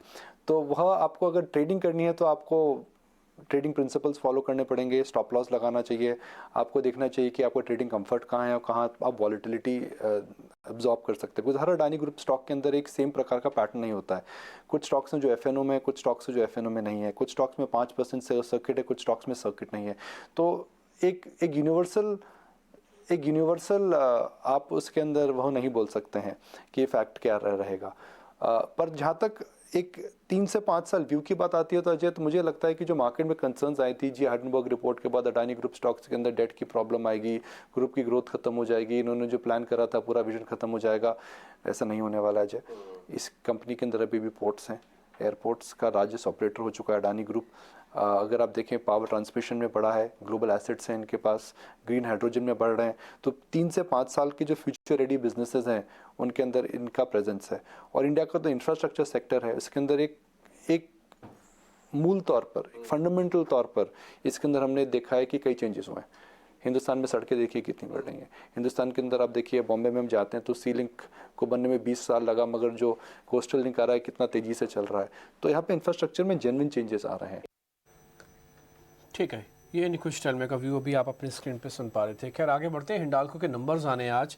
हिंडाल्को में 2 चीज़ें आशीषा बता रही हैं। पहला इंपॉर्टेंट ये है कि मार्जिन 7 से 10% हो जाएंगे, रेवेन्यू में कुछ खास चेंज नहीं आएगा। ये कमोडिटी प्ले वाली कंपनी, खासकर मेटल से जुड़ी हुई कंपनीज में मार्जिन्स की बड़ी इंपॉर्टेंस होती है। पार्थिव, ये 7 से 10% के मार्जिन्स हिंडाल्को को कम से कम गिरने नहीं देंगे ज़्यादा, ये मान सकते हैं? देखिए, हिंडाल्को में अभी रिसेंटली जिस तरह के डेटा पॉइंट्स आ रहे हैं और जिस तरह के एलएमई के प्राइसेस है, मुझे लग रहा है कि company is one of the cost leaders in production of aluminium और इवन कॉपर स्मेल्टिंग में भी काफ़ी अच्छी उनकी कैपेसिटीज़ है। तो ओवरऑल रिजल्ट्स तो डेफिनेटली अच्छे आने चाहिए। उनकी यूएस सब्सिडरी है, वहाँ से भी जो डेटा पॉइंट्स आए हैं दे आर रीजनेबली स्टेबल और वर्ल्ड ओवर एल्यूमिनियम सेगमेंट में डिमांड काफ़ी स्टेबल रही है, काफ़ी स्ट्रॉन्ग रही है। तो सिर्फ एक चैलेंज ये रहेगी कि चाइना के खुलने के बाद, चाइना जो वर्ल्ड का सबसे लार्जेस्ट कंज्यूमर है ऑफ एल्यूमिनियम, वहाँ पे किस तरह के डेटा पॉइंट्स आते हैं, बिकॉज वहाँ पे रिलेटिवली थोड़ा स्लो डाउन है। तो वहाँ पे स्लो डाउन की वजह से हमने देखा है हिस्टोरिकली कि एलएमई प्राइसेस में करेक्शन आता है। तो हिंडाल्को के पोस्ट अर्निंग्स की कॉन कॉल की कमेंट्री काफ़ी इंपॉर्टेंट रहेगी जानने के लिए कि कैसे ये मार्केट पैन आउट हो रहा है। लेकिन वैल्यूएशन के लिहाज से हिंडाल्को कंफर्टेबल लग रहा है। यहाँ पे मुझे लग रहा है कि कोई भी 5 to 10% जैसा करेक्शन आता है तो लॉन्ग टर्म इन्वेस्टर्स इसमें रुचि ले सकते हैं। ओके, एक और स्टॉक बहुत ज़रूरी है डिस्कस करना फ्रॉम फार्मा स्पेस से ही है, वो बायोकॉन। जरा प्री ओपन में दिखाइए बायोकॉन क्या भाव पर ट्रेड कर रहा है। बायोकॉन प्री ओपन में 7.5% ऊपर दिखा रहा है और ये एक बहुत ही अंडर परफॉर्मिंग स्टॉक रहा है। अगर आप देखें पूरे फार्मा स्पेस का रिजल्ट बहुत धमाकेदार आए और इनके बायोलॉजिक्स आर्म में मोनेटाइजेशन के स्टेक सेल की बातें भी आ रही हैं, जिसका फायदा एक्चुअली बायोकॉन को होगा। ये देखिए 6 महीने में 10% नीचे है, रिकवर करना शुरू हुआ है, मार्जिन में एक्सपेंशन है, धमाकेदार नंबर है। शॉर्ट पॉइंट ये है कुछ बायोकॉन में यहाँ से क्या पैसा बनेगा, क्या लेना चाहिए, क्योंकि अब कुछ खास बदलाव आ रहा है अर्निंग्स को देख के। देना चाहूंगा देखिए, स्टॉक में जो अंडर परफॉर्मेंस थी, अब हम पिछले 1 से 1.5 महीने की बात करें तो एक बहुत ही क्लियर बेस बना के स्टॉक ने अप ट्रेंड शुरू किया है। जो रिसेंट मूव है या जो रिसेंट करेक्शन हम स्टॉक में देख रहे हैं करीब 250 के लेवल से, तो वो एक्चुअली मेरे ख्याल से जस्ट एक साइडवेज कंसोलिडेशन था और आज का जो गैप अप दिखा रहा है उसमें स्टॉक फिर से उसी लेवल के आसपास आके खड़ा हुआ है। सो ऑल इन ऑल एक लॉन्ग टर्म और एक मीडियम टर्म डाउन ट्रेंड के बाद बेस बन के स्टॉक रिवाइव कर रहा है। मेरे हिसाब से यहाँ पे दोनों के लिए एक अच्छा एंट्री पॉइंट बन रहा है, which is trader and an investor. तो यहाँ पे आप बिल्कुल लॉन्ग करके चल सकते हैं। फ्रेश एंट्री लें तो मेरे लिए यहाँ पे जो स्टॉप लॉस है ये 245 के जो जोन्स हैं इनके आसपास रहेगा। पहला टारगेट मेरे लिए यहाँ पे निकल के आ रहा है सीधा 280 का एंड 295 का दूसरा टारगेट है। So recovery is under way, Biocon में आप पार्टिसिपेट कर सकते हैं on the long side. Okay, एक और स्टॉक NACL, नागार्जुना एग्रीकेम, कल रिजल्ट्स आए थे। रिजल्ट के बाद हमने प्री मार्केट में रिजल्ट डिस्कस करके बताया था बड़ा जंप है, स्टॉक 17% ऊपर हुआ था और उसके बाद आज 2% ऊपर है। अभी अगर कल का लिया हुआ है माल, संतोष आपकी बातचीत सुन के, तो क्या होल्ड करना चाहिए, क्या टारगेट्स आ सकते हैं? यस, स्टॉक एक स्ट्रॉन्ग सपोर्ट से बाउंस बैक किया और कल अच्छा मोमेंटम देखने को मिला था। मुझे लगता है ये मोमेंटम आगे भी एक्सटेंड हो सकता है। जो इमीडिएट टारगेट नजर आ रहा है 110 रुपए का, सो करंट लेवल से अभी भी 8-9% की अपसाइड नजर आती है। तो जिसके पास ऑलरेडी है उसको होल्ड करना चाहिए with trailing stop loss of 99। Current level पर भी कोई लेता है तो 99 के स्टॉप लॉस से ले सकता है फॉर द टारगेट ऑफ 110। आप फर्दर बाइंग करेंगे NACL इंडस्ट्रीज में, ठीक है। लेकिन आज की बिग बोल्ड ब्रोकरेज हम तक ममाक्षी लेकर आई हैं। कौन सा खास स्टॉक है, आइए देखते हैं।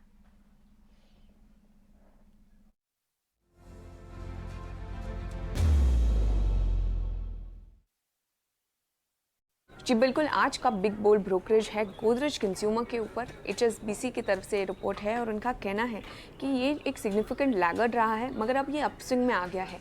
पूरा ही FMCG स्पेस इन्हें एक स्पॉट में नज़र आ रहा है और स्ट्रेटेजिक फोकस के चलते सारे ही बिजनेसेस ने डिलीवर करना शुरू कर दिया है। काफ़ी मजबूत ग्रोथ ट्रैजेक्टरी नज़र आ रही है स्ट्रक्चरल ग्रोथ की, और इनफैक्ट वैल्यूएशंस भी ज़्यादा वाजिब नहीं है। GCPL भी एक गुड रिस्क रिवॉर्ड भी वैल्यूएशंस के हिसाब से नज़र आ रहा है। तो ओवरऑल HSBC ने गोदरेज कंज्यूमर पर अपनी राय को अपग्रेड किया है, होल्ड की राय से खरीदारी की राय दी है और अपना टारगेट प्राइस भी 960 से बढ़ाकर 1180 प्रति शेयर पर कर दिया है। ठीक है, टारगेट तो खैर काफ़ी बड़ा दिया गया है इसके अंदर, और लेकिन शेयर चल रहा भी 1020 के आसपास। क्या छोटा मूव भी मिल सकता है? अगर 200, 300, 400 पे ना कमाने हो तो क्या 50, 60, 70 पे कमाने के लिए मूव मिल सकता है? एक बार संतोष आप चेक करेंगे। गोदरेज कंज्यूमर, गोदरेज CP के नाम से फेमस है। यस, इसका चार्ट स्ट्रक्चर काफ़ी अच्छा हो रहा है क्योंकि इसमें kind of ascending triangle formation का ब्रेकआउट आया था। स्टॉक 1000 के इंपॉर्टेंट साइकोलॉजी का लेवल के ऊपर सस्टेन कर रहा है, जो मुझे लग रहा है कि जो टारगेट आ रहे हैं 1070 के आ रहे हैं, सो 50 रुपये का अपसाइड और आता है, वहाँ आपका कोई प्रॉफिट बुकिंग आ सकती है। लेकिन ओवरऑल स्ट्रक्चर ऐसा है कि शायद आने वाले समय में हमको 1160 तक की भी रैली दिखा सकता है। कल हमने NRB वेरिंग में करीब 20% की गिरावट देखी थी, आज 3-4% रिबाउंड कर रहा है। सुमित जरा क्विकली चेक करके बताइए, 140 पे एंट्री लेनी चाहिए NRB बेयरिंग्स?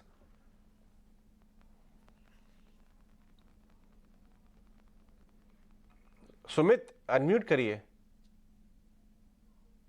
सॉरी, देखिए चार्ट स्ट्रक्चर मुझे अभी भी वीक लग रहा है। स्टॉक ने पिछले वीक में 160 के लेवल से प्रॉफिट बुकिंग दिया था और कल के सेशन में काफी अच्छा एक नेगेटिव कैंडल फॉर्मेशन हुआ है। तो मैं यहाँ पे फ्रेश एंट्री के लिए अभी भी कोई ज्यादा एक्सपेक्टेशन नहीं रख रहा हूँ और मुझे लग रहा है कि ये लेवल अभी भी और ब्रेक हो सकते हैं। तो 135 के नीचे अगर स्टॉक ट्रेड कर रहा है तो नेक्स्ट लेवल हमें लग रहा है कि 125 भी आ सकता है। So better to avoid the stock. ठीक है, वरुण बेवरेजेस का ये एक न्यूज़ का इम्पैक्ट हुआ। इनकी उन्होंने एक सब्सिडरी करनी साउथ अफ्रीका में, उनका मार्केट शेयर में लगभग 10% हो सकता है वहाँ। क्या इस न्यूज़ से पॉजिटिव इम्पैक्ट होगा वरुण बेवरेज? अभी तो फ्लैट दिख रहा है, क्या आप इसे बाय करेंगे संतोष? यस, वरुण बेवरेजेस की बात करें तो काफ़ी स्ट्रॉन्ग बुलिश मोमेंटम है। पिछले कुछ सत्र से इसमें एक कंसोलिडेशन देखने को मिल रहा है। तो करंट लेवल से तो नहीं, थोड़ा सा और नीचे मिलता है मुझे, करीबन इसके 20 डे मूविंग एवरेज करीबन 1520 के आसपास आ रहा है। वहाँ मिलता है तो रिस्क रिवॉर्ड फेवरेबल होगा, तो वहाँ मिलता है तो जरूर बाइंग करेंगे। ठीक है, 50 सेकंड रह गए अभी मार्केट ओपन होने में। अभी के जो लेवल्स फ्रीज हुए हैं एक बार जरा वो देख लेते हैं, फिर ओपनिंग भी आपकी स्क्रीन पर आ जाएगी। वैसे अगर आप देखें तो निफ्टी 300 के आसपास फ्रीज हुआ है, यानी कि 294 का लेवल है। तो ये 300 का अब इसका नया ठिकाना बना है। 200 पक्का सपोर्ट, 400 पक्का रेजिस्टेंस, 300 मीन है, 53 पॉइंट की गिरावट है। और इस बीच अगर आप बैंक निफ्टी देखेंगे तो 43,750 के आसपास है। ये अपने अहम सपोर्ट एरिया के सिर्फ 250 पॉइंट ऊपर है, जो हम कहेंगे 43,500। अब निफ्टी के बढ़ने वाले शेयर्स जो आज आपको स्क्रीन पे मिलेंगे, पावर ग्रिड, अदानी पोर्ट्स मिलेगा, आज सन फार्मा मिलेगा। आज अदानी एंटरप्राइजेस सबसे ऊपर नहीं है, आज वो करीब 1/4% ही है। अदानी पोर्ट्स के पास भी बढ़त 1% की नहीं है। खैर, शुरुआत अब आप एडवांस डिक्लाइन से भी आज चेक कर सकते हैं, क्योंकि आज डिक्लाइंस हो सकता है आपको थोड़े ज़्यादा मिल जाए बिकॉज ऑफ गैप डाउन। देखते हैं कितना मार्केट आपको दम लगाता है। नहीं, बराबर की टक्कर है, 600 वर्सेस 600 है एडवांस डिक्लाइन, तो इसलिए आप ज़्यादा घबराइएगा नहीं, आपके पक्के सपोर्ट्स अभी भी बाकी रहेंगे। शुरुआती तो कम से कम आंकड़ा यही बात बता रहा है। 18,200 अहम सपोर्ट है, 18,300 के इर्द गिर्द खुल रहे हैं। 45 पॉइंट का नुकसान इस समय है। बैंक निफ्टी पे 131 पॉइंट का नुकसान है, 43,800 को उसने रीगेन कर लिया। ये 800 की इंपॉर्टेंस क्या है? 800 की इंपॉर्टेंस ये है, 800 के ऊपर आप अटेम्प्ट लेते हैं 44,000 जाने की, और 800 के नीचे आप अटेम्प्ट लेते हैं 43,500 के आने की, इसलिए 800 की इंपॉर्टेंस थोड़ी ज़्यादा है। आ जाते हैं फटाफट से कि निफ्टी को आज कौन पुश कर रहा है ऊपर की तरफ। अदानी एंटरप्राइजेस खुला बिल्कुल फ्लैट था, 2% हो चुका है। ये back to back third day है, मैं बोलूँगा इनफैक्ट फोर्थ डे है कि जब बाजार के अंदर अडानी शेयर्स के अंदर काफ़ी अच्छा मोमेंटम है और नए कॉन्ट्रैक्ट के अंदर खरीदारी है, पुराने कॉन्ट्रैक्ट के अंदर शॉर्ट कवरिंग है, तो हाथ बदला काफ़ी पॉजिटिव है। इसके अलावा पावर ग्रिड, ब्रिटानिया, सन फार्मा, बजाज ऑटो, ये वो सारे शेयर्स हैं जहाँ पे परसेंटेज में बढ़त तो है लेकिन वो सिर्फ 1% के आसपास की है। अब आते हैं कमज़ोर वाले शेयर्स। अदानी पोर्ट के अंदर आज थोड़ी प्रॉफिट बुकिंग है, अपनी स्क्रीन पे भी आप देख भी पा रहे थे। हिंडाल्को करीब 1.5% नीचे है, इसके नंबर्स आज आएंगे। ग्रासिम, विप्रो, M&M आज करीब आधा % नीचे है। एक बार महिंद्रा CI भी दिखा दीजिएगा जहां पर आज ब्लॉक लगेगा और 3.2% इक्विटी का एक बड़े सौदे की खबर भी आ रही है। महिंद्रा CEI ये एक ऑटो एंसिलरी कंपनी है जिसका फॉरेन में एक टाई अप है, CI के नाम से कंपनी है। बायोकॉन मिड कैप कैटेगरी में 5% आज ऊपर है। इसके अलावा अदानी ट्रांस, टोटल, ग्रीन, इनमें 5% के अपर सर्किट लगे हुए हैं। तो आज अदानी पोर्ट को अगर आप छोड़ दें तो ज़्यादातर शेयर तेज़ हैं और अदानी पोर्ट के बारे में कल भी डिस्क्लोजर था कि वो अपने हिडलबर्ग के जो डैमेज हुआ है उसके ऊपर लेवल पे आ चुका है, इसलिए शायद दूसरे शेयर चेज करेंगे और जिसने चेज कर लिया वो अब साइडवेज भी हो जाएगा। हीट मैप अभी आपकी स्क्रीन पर आ जाएगा, आप उसको भी नोटिस करेंगे तो आपको आइडिया लगेगा। इस समय आप देखिए बजाज ग्रुप का शेयर, बजाज फाइनेंस सबसे नीचे आपको दिख रहा होगा करीब आधे पौने % की नुकसान के साथ, और अडानी ग्रुप के शेयर्स आपको स्क्रीन पर टॉप पे दिख रहे होंगे। अडानी एंटरप्राइजेस तीसरा ऐसा दिन है जब ये टॉप प्लेयर बन रहा है, आज भी करीब 202% की तेजी है। इसके अलावा बजाज ऑटो, डिविस लैब, इन दोनों शॉर्ट कवरिंग के बदौलत वापस ऊपर आ गए। अपोलो हॉस्पिटल आप नीचे देख पा रहे थे, आज ऊपर है। स्क्रीन देख के आपको लग रहा होगा कि जो ओपनिंग का असर है, जो शुरुआती गैप डाउन का असर है वो आपको दिख रहा है। More than 50% of the screen इस समय रेड है और एडवांस डिक्लाइन के अंदर कांटे की टक्कर है, इसलिए आधे पौने घंटे के अंदर विक्स, एडवांस डिक्लाइन और मेजॉरिटी ऑफ द शेयर, खासकर मिड कैप कैटेगरी के शेयर्स को चेक करना। अगर प्रॉफिट बुकिंग सीवियर होगी तो थोड़ा रुक जाना, ये पॉइंट टू बी नोटिस है। अब आप आगे प्रियंका आपको मेहमानों से कनेक्ट कर रही है और जरा पता करते हैं कि इस समय क्या हो रहा है मार्केट में। ओके, ऑलराइट, चलिए वेरी क्विकली ट्रेड्स ले लेते हैं। आज के ओपनिंग ट्रेड्स क्या होंगे? बाजार तो जिन लेवल्स पे खुला था उनसे थोड़ा सा तो रिकवर हुआ है। बैंक निफ्टी अब 160 पॉइंट के डेंट के साथ है और 18,300 के ऊपर आपको निफ्टी दिख रही है। संतोष, कैसे देख रहे हैं आप ओपनिंग? कहाँ पर मौके दिख रहे हैं? यस, पहले निफ्टी बैंक निफ्टी की बात करें तो मेरे हिसाब से थोड़ा सा यहाँ 15-20 मिनट वेट करना चाहिए। अगर बैंक निफ्टी जैसा 43,800 डिम्पी ने बताया अगर वो होल्ड करने में कामयाब हो जाता है तो यहाँ एक रिकवरी देखने को मिल सकती है। स्टॉक्स की बात करें तो मुझे पावर ग्रिड अच्छा नजर आ रहा है। स्टॉक में एक हेल्दी करेक्शन आ चुका था, स्टॉक अपने 50 डे मूविंग एवरेज से बाउंस बैक करते हुए नजर आ रहा है और आज अच्छी स्ट्रेंथ भी देखने को मिल रही है, तो यहाँ पर खरीदारी कर सकते हैं। ऊपर में मुझे लगता है 240 रुपये तक की अपसाइड देखने को मिल सकती है। यहाँ 234 का स्टॉप लॉस रहेगा। ये हो गया। इस सुदर्शन केमिकल को लेके आइए, खुलते ही 10% भाग गया है। पार्थिव, सुदर्शन केमिकल्स ट्रैक करते हैं, काफी दिनों के बाद इसमें ब्रेकआउट दिख रहा है। कोई बात नहीं, चार्ट्स पे देख लेते हैं कुछ। सुदर्शन केमिकल, इसके थोड़ा लंबा चार्ट भी लेके आइए। काफी दिनों बाद इसमें इतनी बड़ी मूव आई है, ये ब्रेकआउट है क्या? अच्छा, बिल्कुल ब्रेकआउट है, लेकिन अब इंसिडेंटली ये हुआ कि ब्रेकआउट के बाद जो 425 का इसका रेजिस्टेंस जोन है, 425 टू 430 का कह लीजिए जो रेजिस्टेंस जोन है, ठीक उसके आसपास आके खड़ा हो चुका है। अब मार्केट खुले करीब 4 से 5 मिनट ही हुए हैं और हम हल्की सी कह सकते हैं प्रॉफिट बुकिंग की उसी जोन में आते हुए देख रहे हैं। तो मेरे हिसाब से अगर आपकी पोजीशन थी, आपने ली हुई थी इसमें, तो आप 418 421 के जो लेवल्स हैं इसके आसपास अपना स्टॉप लॉस बना के इसमें खड़े रहे। फ्रेश पोजीशन में कहूंगा एक बार ये 430 को क्रॉस करता है तब ले, फिर इसमें आपको मोमेंटम लौटता हुआ दिखेगा, वरना हो सकता है कि यही 425 430 के जो जोन्स हैं यहाँ पे थोड़ा सा और ही टाइम स्पेंड करें। सो बाय बनता है 430 के ऊपर, एग्जिस्टिंग पोजीशन आप बिल्कुल होल्ड कर सकते हैं। तो आईटी पे आप पॉजिटिव थे थोड़े, इनफैक्ट कमजोरी तो रुपए में अभी भी जारी है और टीसीएस मौका दे रहा है। इन्फोसिस और थोड़े और स्टॉक भाग गए, लेकिन टीसीएस को देखिए जरा, टीसीएस के भाव पे ले इंट्राडे के लिए। यस, इंट्राडे तो ले सकते हैं आप। नीचे सपोर्ट इसका बन रहा है 3260 का, उसके स्टॉप लॉस से ले सकते हैं, बट मेरा व्यू रहेगा थोड़ा सा पोजिशनल नजरिया रख के ले नेक्स्ट सीरीज के लिए। तो आप 3200 से 3220 के बीच का स्टॉप लॉस लगाइए। ऊपर में लग रहा है कि शायद अगर मोमेंटम पकड़ता है तो 3450 3500 तक का भी मोमेंटम देखने को मिल सकता है। ओके, मिड कैप में भी जो कुछ नेम्स हैं वो उसमें आपको अच्छी मूव दिख रही है। जहाँ भी न्यूज़ का ट्रिगर है, वरुण बेवरेजेस में आप देखें वहाँ पर अच्छी मूव है। लिंडे इंडिया यहाँ पर लगभग 5% की मूव है, रिजल्ट का इम्पैक्ट हो सकता है। एल्कम लैब और साथ ही क्रॉम्पटन ग्रीव्स, ये आपके टॉप गेनर्स हैं। कुछ कहाँ पर आपको इस वक्त मौके दिख रहे हैं? पहला तो अगर मैं कहूँ, देखिए ओवरऑल मार्केट इतना इतना ज्यादा नीचे नहीं ओपन हुआ जितना एक बार के लिए हमें एसजीएक्स बता भी रहा था, और थोड़ा सा सस्टेन करता हुआ नजर आ रहा है। थोड़ा एनकरेजिंग साइन है, हालांकि थोड़ा जल्दी होगा, बट ओवरऑल अभी जो अगले पिछले 5 मिनट की ओपनिंग दिख रही है, ये एनकरेजिंग है। सो यहाँ पे जो मुझे कुछ पॉकेट्स हैं जहाँ पे एक अच्छा ट्रेड नजर आ रहा है। कजारिया सिरामिक्स देखिए, इसमें एक अच्छा खासा अपमूव चल रहा था और वॉल्यूम बैक्ड अपमूव है इसमें, और आज भी हमें मोमेंटम कंटिन्यू होते देख रहे हैं। तो अगर आप इंट्राडे के लिहाज से लेना चाहें तो कजारिया सिरामिक्स को अपने रेडार पे बिल्कुल रखें। 1250 ये आपके लिए स्टॉप लॉस होगा। यहाँ पे 1300 और 1320 के जो लेवल्स हैं, इन टारगेट्स के लिए आप इस पे प्ले कर सकते हैं। सो डेफिनेटली मार्केट भी स्टेडी हुआ है एक नेगेटिव ओपनिंग के बाद, and then there are pockets जहां पे हम स्ट्रेंथ देख रहे हैं। So Kajaria ceramics is one of them. Stock लिखिए डायरेक्टर साहब, इसका ब्लॉक हो गया है, मजबूत स्टॉक है, अच्छे रिजल्ट्स आ रहे हैं, बड़ा ब्लॉक है प्रमोटर का, तो डिस्काउंट पे हुआ है। महिंद्रा सीआई मौका ही नहीं मिला, ओ माय गुड, करीब करीब 450 के भाव से जोर से भागा है, बड़ा डिस्काउंट होने के बावजूद भी कब गिरा, भाग गया। मोमेंटम तो है इसके अंदर। सुमित, महिंद्रा सीआई को देखिए, ब्लॉक गिर चुका है। अजय जी, मैं बोलूंगा ये स्टॉक जो हमने दिया था, ये जनवरी 1 वीक में दिया था और कॉल ऑफ द ईयर भी था। ये स्टॉक रिकमेंड किया था 344, तो ये बाय ऑन डिप्स के लिए अभी भी रहेगा। आप होल्ड कीजिए स्टॉक को। अगर किसी के पास ऑलरेडी होल्डिंग है, आज का ही low as a trailing stop loss आप मेंटेन कर सकते हैं 440। अपसाइड में अभी भी मोमेंटम है, 550 के टारगेट्स रहेंगे जो पहले भी हमने बनाए थे, तो बिल्कुल आप होल्ड कीजिए। अभी कजारिया सिरेमिक्स की बात कर रहे थे कुछ, और सिरेमिक काउंटर्स पर अजय आप भी नजर डाले हुए थे। सुमानी सिरेमिक के भी नंबर आए थे, हालांकि ज़्यादा मूवमेंट नहीं है, पर इनके भी नंबर्स तो अच्छे आए हैं। नेट प्रॉफिट भी इनका बढ़ा है, लगभग 41% YoY फिगर्स है ये। लेकिन सिरेमिक काउंटर्स पर मूवमेंट बनती हुई दिख रही है। क्या इसमें भी ट्रेड की और पॉसिबिलिटी दिखती है संतोष? अभी तो सिर्फ 1-1.5% ही चला है।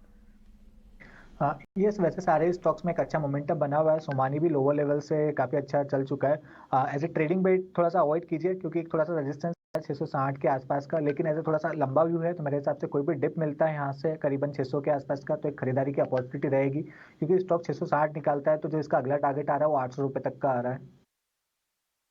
थोड़ा सा स्लिप हुआ है, बैंक्स थोड़े और वीक हुए हैं, 200 से 200 से ज़्यादा आपको गिरावट, पॉइंट्स की गिरावट दिख रही है बैंक निफ्टी में। लास्ट कुछ मिनटों में इनफैक्ट अडानी स्टॉक्स में थोड़ी सी प्रॉफिट बुकिंग देखने को मिली है, और ऑटो काउंटर्स में आपको M&M वहाँ पर हल्की सी वीकनेस पड़ी है। लेकिन क्या इसमें कंजम्पशन स्टॉक्स में IT से ऐसे स्टॉक पर नज़र होनी चाहिए कुछ?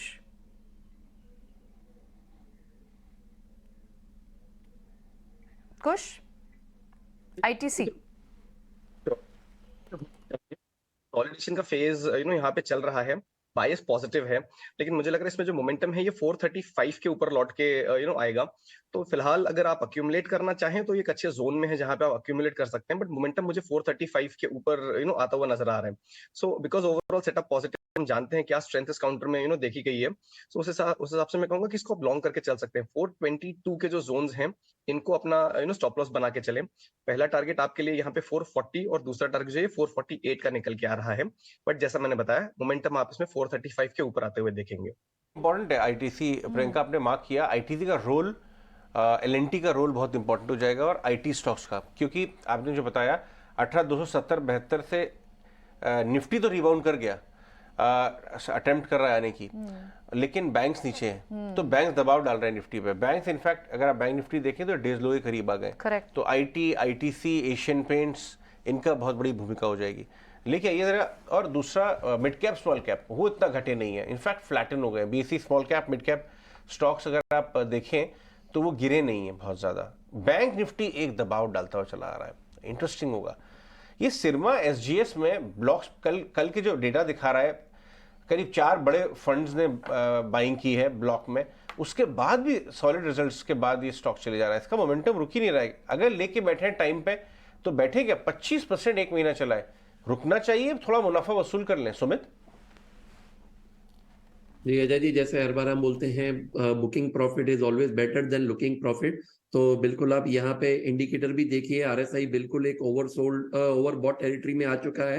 तो या तो फिर एक सबसे बेस्ट स्ट्रेटेजी रहती है to trail your stop loss. तो बिल्कुल आज के एक लो के साथ आप ट्रेलिंग स्टॉप लॉस के साथ खड़े रहिए 360 के। अपसाइड में अगर बन रहा है तो और भी एक 390 तक ये स्टॉक जा सकता है। तो यहाँ पे अगर ब्रेक हो रहा है 360 तो एग्जिट कर दीजिए, ऊपर में 390 तक का एक प्रॉफिट बुकिंग आप एक्सपेक्ट कर सकते हैं। ओके, क्या मारुति में मौका ढूंढना चाहिए? संतोष, मारुति कल भी थोड़ी सी स्ट्रेंथ दिखा रहा था, आज भी आप देखें तो ज़्यादा नहीं बट 0.5% की तेज़ी के साथ है। क्या इसमें ट्रेडिंग के रेंज ढूंढने के लिए इस लेवल पर एंट्री पॉइंट होना चाहिए? यस, मारुति में काफ़ी अच्छी स्ट्रेंथ नजर आ रही है, रिलेटिवली आउट परफॉर्म कर रहा है। स्टॉक में क्लासिकल डबल बॉटम फॉर्मेशन का ब्रेकआउट आया था डेली चार्ट पर, स्टॉक ने रिट्रेस किया और वापस वहीं से सपोर्ट लेकर मोमेंटम दिखा रहा है।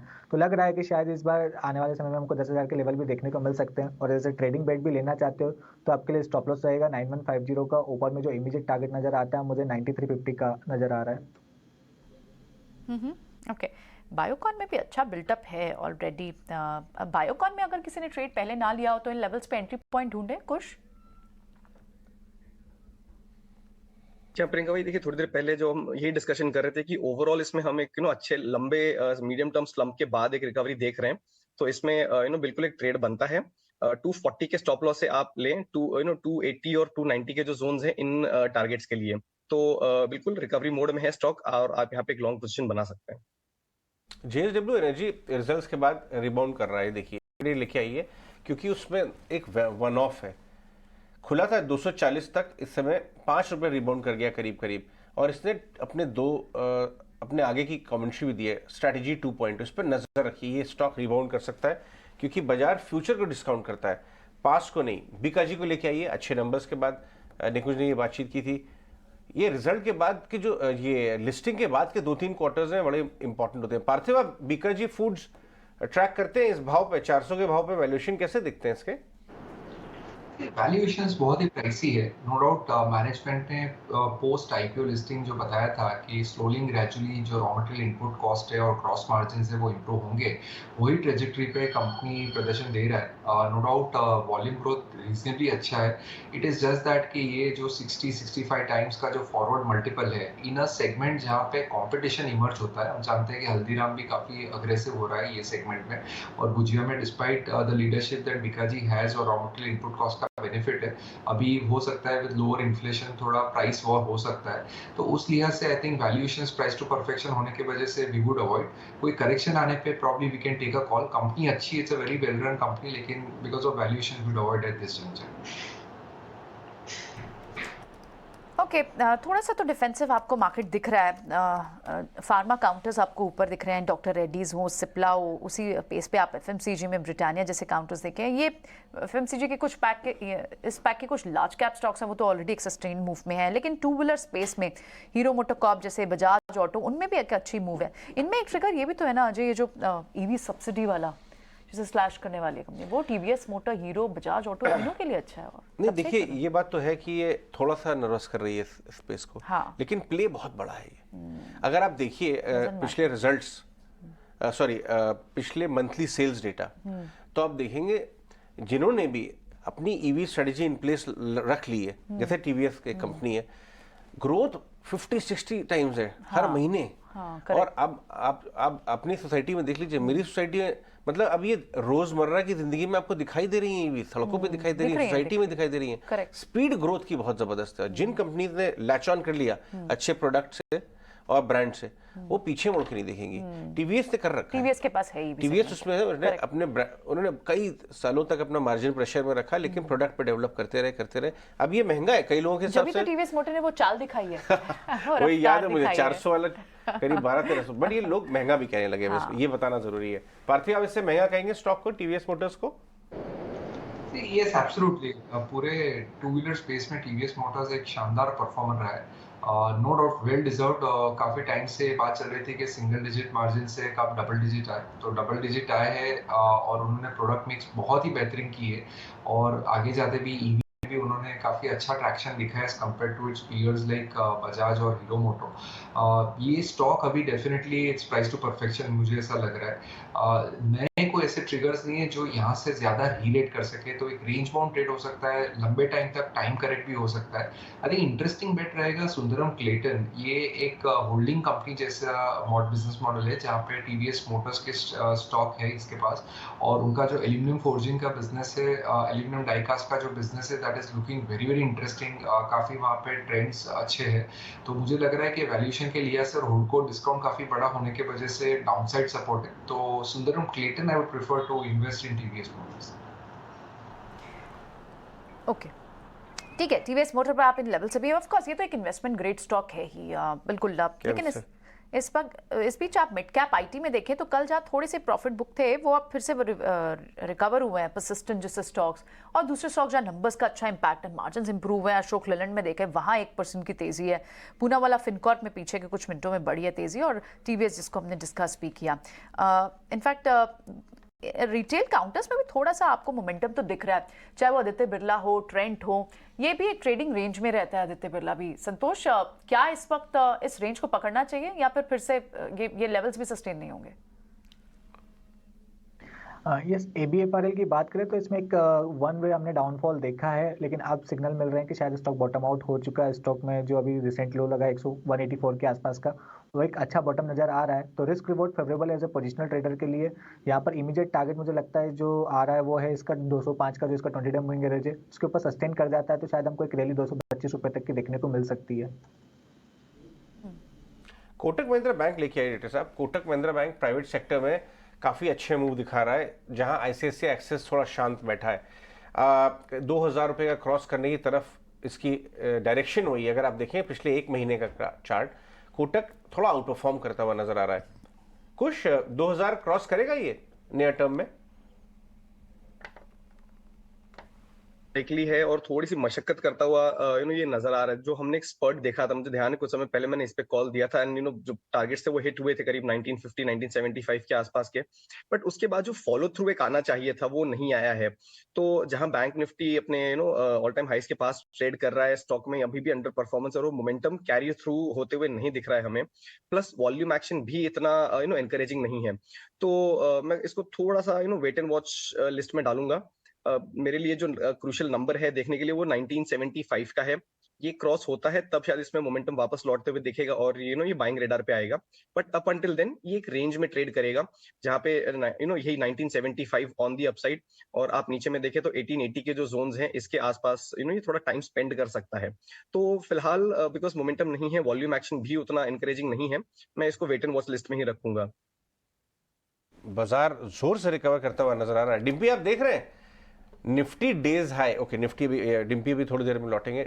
निफ्टी डेज हाई पे हमने आपको बोला था 10 मिनट आप वेट करिए, बाजार खुलने के बाद निफ्टी की तरफ आप नजर डालिए। लो बनाया है 270 का, 18270 का लो बना के 18320 की तरफ और डेज हाई की तरफ जा रहा है। इसमें IT bank, select bank Kotak जैसे, लेकिन ओवरऑल बैंक्स शांत है। इनफैक्ट बैंक निफ्टी को भी लेके आइए, ये देखिए बहुत रिलक्टेंट है, बहुत हिचक के चल रहा है, लेकिन आईटी इंडेक्स को लेके आइए, निफ्टी आईटी, आपको मालूम चलेगा कि वहां से मदद मिल रही है।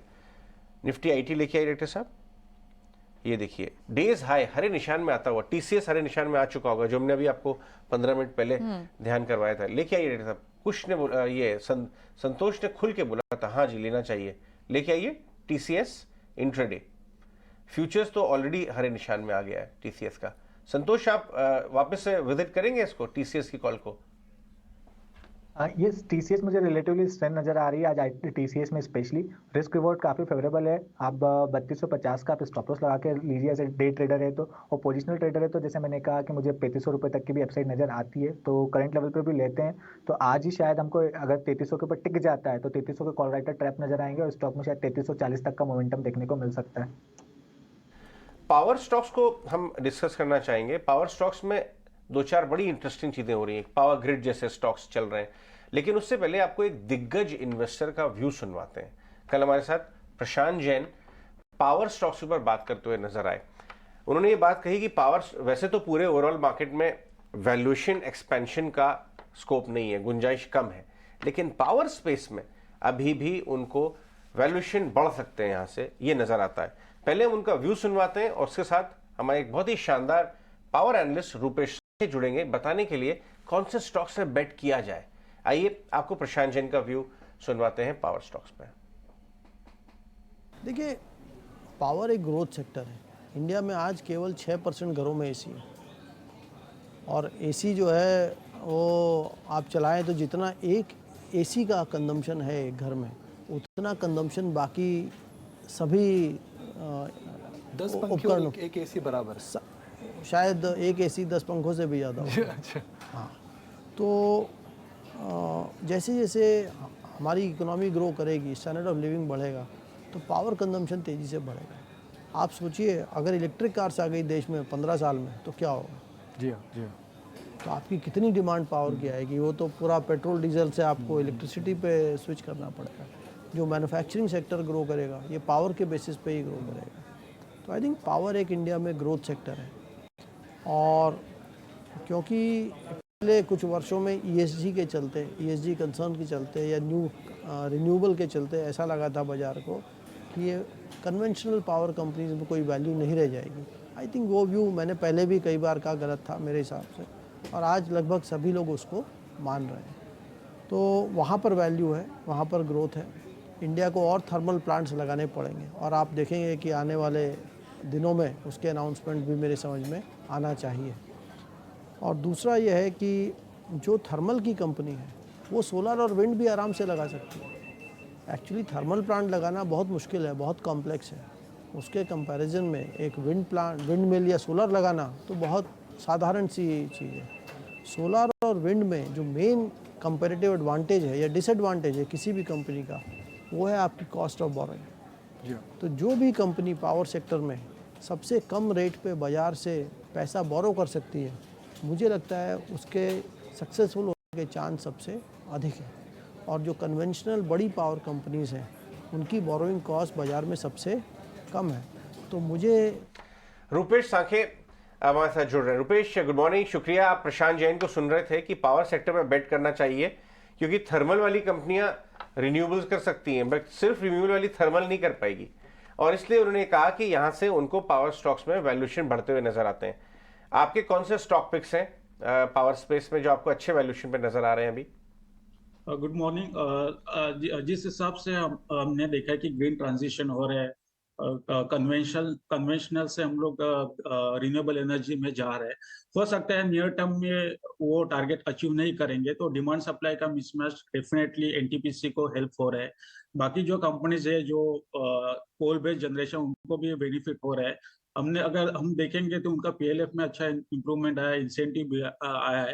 लेकिन मुझे ओवरऑल लगता है कि हाइड्रो से जो रिन्यूएबल एनर्जी को बैलेंस करने के लिए एक हाइड्रो का जरूरत है, पंप हाइड्रो स्टोरेज या हाइड्रो, तो उसमें मुझे लगता है कि एक तो लार्ज कैप में एनटीपीसी है ही, जो कन्वेंशनल प्लेयर है, रिन्यूएबल एनर्जी में अच्छा एंट्री किया है। देन एनएचपीसी और एसजेवीएन जो दो स्टॉक्स है हाइड्रो में, उसमें हमें लगता है कि जो 20 गीगावाट का जो शॉर्टफॉल हो सकता है 2030 में, और उनका कैपेसिटी अभी कंबाइंड कैपेसिटी 10,000 है, तो मुझे लगता है 2x 3x का अपॉर्चुनिटी वहां पे है, और ऑलरेडी उन्होंने कंस्ट्रक्शन एक्टिविटी स्टार्ट की है। तो मुझे लगता है कि एनएचपीसी है, एचजेवीएन है, एनटीपीसी, ये तीन स्टॉक मुझे लगता है ग्रीन एनर्जी और हाइड्रो के वजह से इसमें बाइंग अच्छा खासा रिटर्न मिल सकता है। दूसरा जो अंडर वैल्यू स्टॉक है जो सीईएससी है, लेकिन सीएससी का अगर वैल्यूएशन देखेंगे तो 0.8 प्राइस टू बुक वैल्यू चल रहा है। स्टेडी कैश फ्लो मिल रहा है उनको हल्दिया और बजबज प्लांट से। दारीवाल में काफी अच्छा इंप्रूवमेंट देखा है, और आगे जाके हम देखेंगे कि डिस्ट्रीब्यूशन सर्कल भी उसका प्रॉफिटेबल में हो जाएगा। तो लगता है कि एक वैल्यू ट्रैप है यहाँ पे, हमें 30-40% का अपसाइड लग रहा है। खाली कंसर्न यही है कि उसमें कैपेसिटी एडिशन नहीं है, तो उनको उतना मल्टीपल नहीं मिलेगा जितना बाकी कंपनीज को मिल सकते हैं। तो लगता है ये चार कंपनीज हमें पावर स्पेस में अच्छा लग रहा है। रुपेश, ये तो आपने जो स्पेस बताया वो मेजरली पीएसयू स्पेस थे। प्राइवेट पावर स्पेस में अगर बात करें तो वहां पर आपकी कहाँ नजर होगी? प्राइवेट में सीईएससी तो डेफिनेटली वहां पे। एक टाटा पावर में इस वैल्यूएशन में मुझे लगता है थोड़ा अपसाइड आएगा। कोल का जो कोल प्राइस इंटरनेशनली गिरा है उसका तो मार्केट ने ऑलरेडी प्राइस इन कर दिया है, और आगे जाके हमें लगता है उसका सोलर ईपीएस काफी बड़ा होगा, और उसमें डिस्ट्रीब्यूशन का अपॉर्चुनिटी भी काफी अच्छा है, और उसका स्टैंड अलोन काफी सारे बिजनेस रेगुलेटेड है। मुंद्रा को मार्केट ने ऑलरेडी फैक्टरिंग किया है। तो मुझे लगता है ये हम देखते हैं कि स्टॉक प्राइस 260-250 लेवल तक जाना चाहिए। अभी 205 चल रहे हैं, तो प्राइवेट स्पेस में हम टाटा पावर और सीईएससी दोनों कंपनीज पे बेट लगा। रुपेश, आपको जाने दें उससे पहले जेएसडब्ल्यू एनर्जी पे व्यू आपका। रिजल्ट्स तो की बात नहीं कर रहा हूं मैं, जो उन्होंने अपनी स्ट्रैटेजी 2.0 रिलीज की है, अपने एबिटा और उसके प्रॉफिटेबिलिटी को 25% से बढ़ा दिया है, आपने उस पर नजर डाली क्या? 200-250 के भाव पे कैसा दिखता है? से अभी हमने सेल रिकमेंडेशन दिया था एक साल पहले 350 के रेट पे, अभी वो 240 पे है। अगर आप स्ट्रैटेजी 2 की बात करेंगे तो हमें लगता है कि उनका एंट्री बहुत अच्छा है बैटरी स्टोरेज में, पंप हाइड्रो स्टोरेज में, लेकिन अभी उनका मुंह थोड़ा कैपेक्स मोड में जा रहा है। अगर आप देखेंगे उसका डेट वाज 8,000 करोड़ था, ये साल में 24,000 करोड़ डेट बढ़ गया है, तो डेफिनेटली कैपेक्स मोड में जा रहे हैं। और हमें थोड़ा कंसर्न है कि ये जो प्रोजेक्ट उनको मिला है battery storage, pump hydro storage, उसमें रिटर्न ज्यादा नहीं बनेगा, थोड़ा अग्रेसिव उन्होंने मूव किया है। लेकिन स्ट्रैटेजी उनका जो 20 गीगावाट का है और जो न्यू एनर्जी वर्टिकल, उसको अपॉर्चुनिटी को ग्रैब करना, मुझे लगता है वो स्ट्रैटेजी अच्छा है। लेकिन हम थोड़ा वेट करेंगे जब तक वहां पे अच्छा प्रोग्रेस नहीं दिखता है। लेकिन ये लेवल पे मुझे लगता है थोड़ा सा नियर टर्म में हम ज्यादा पॉजिटिव नहीं रहेंगे, लेकिन लॉन्ग टर्म पर्सपेक्टिव में अगर उनका प्लान अगर सक्सेसफुल हो जाता है तो एक लॉन्ग टर्म में अच्छा बेट बन सकता है। ओके, ठीक है रुपेश, बहुत बहुत शुक्रिया, थैंक यू वेरी मच आज समय देने के लिए, बताने के लिए पावर सेक्टर पे इस समय जो खबरें चल रही हैं उसका किसको कैसे हम समझें, और आपका भी पसंदीदा शेयर बताने के लिए। एक और शेयर पे आते हैं जिसमें टेक्निकल एनालिस्ट से एक व्यू पॉइंट लेते हैं, वो है नारायण हृदयालय। इसके परसों नंबर आए थे, कल भी चला, आज भी चला और आज भी ठीक ठाक चल रहा है, नंबर्स भी ठीक थे, ऐसी कोई बड़ी बात नहीं है। एक बार आप चेक करके बताएंगे सुमित, नारायण हृदयालय 6.5% ऊपर है, 2 दिन का ही आप अगर आप दिखा दें तो आपको काफ़ी अच्छा मूव मिल जाएगा। तो प्रॉफिट बुक करें, बाहर निकलें? देखिए अभी भी थोड़ा सा मोमेंटम बाकी लग रहा है। स्टॉक ने अपने जो पिछले हाईज के ऊपर था, परसों एक अच्छा खासा क्लोजिंग दिया था और आज फॉलो अप है, तो फॉलो अप में मुझे लग रहा है कि और भी ऊपर जा सकता है। अपसाइड में 920 का जो लेवल है वो एक एक्सपेक्टेड लेवल है। ओके, ठीक है। फिर एक शेयर आप और चेक कीजिए, काफ़ी दिनों के बाद फिर से मारुति हरे निशान में दिख रहा है, और ना केवल हरे निशान में बल्कि अपने रेजिस्टेंस को भी एक पार करने की कोशिश कर रहा है, 9,200 के ऊपर है।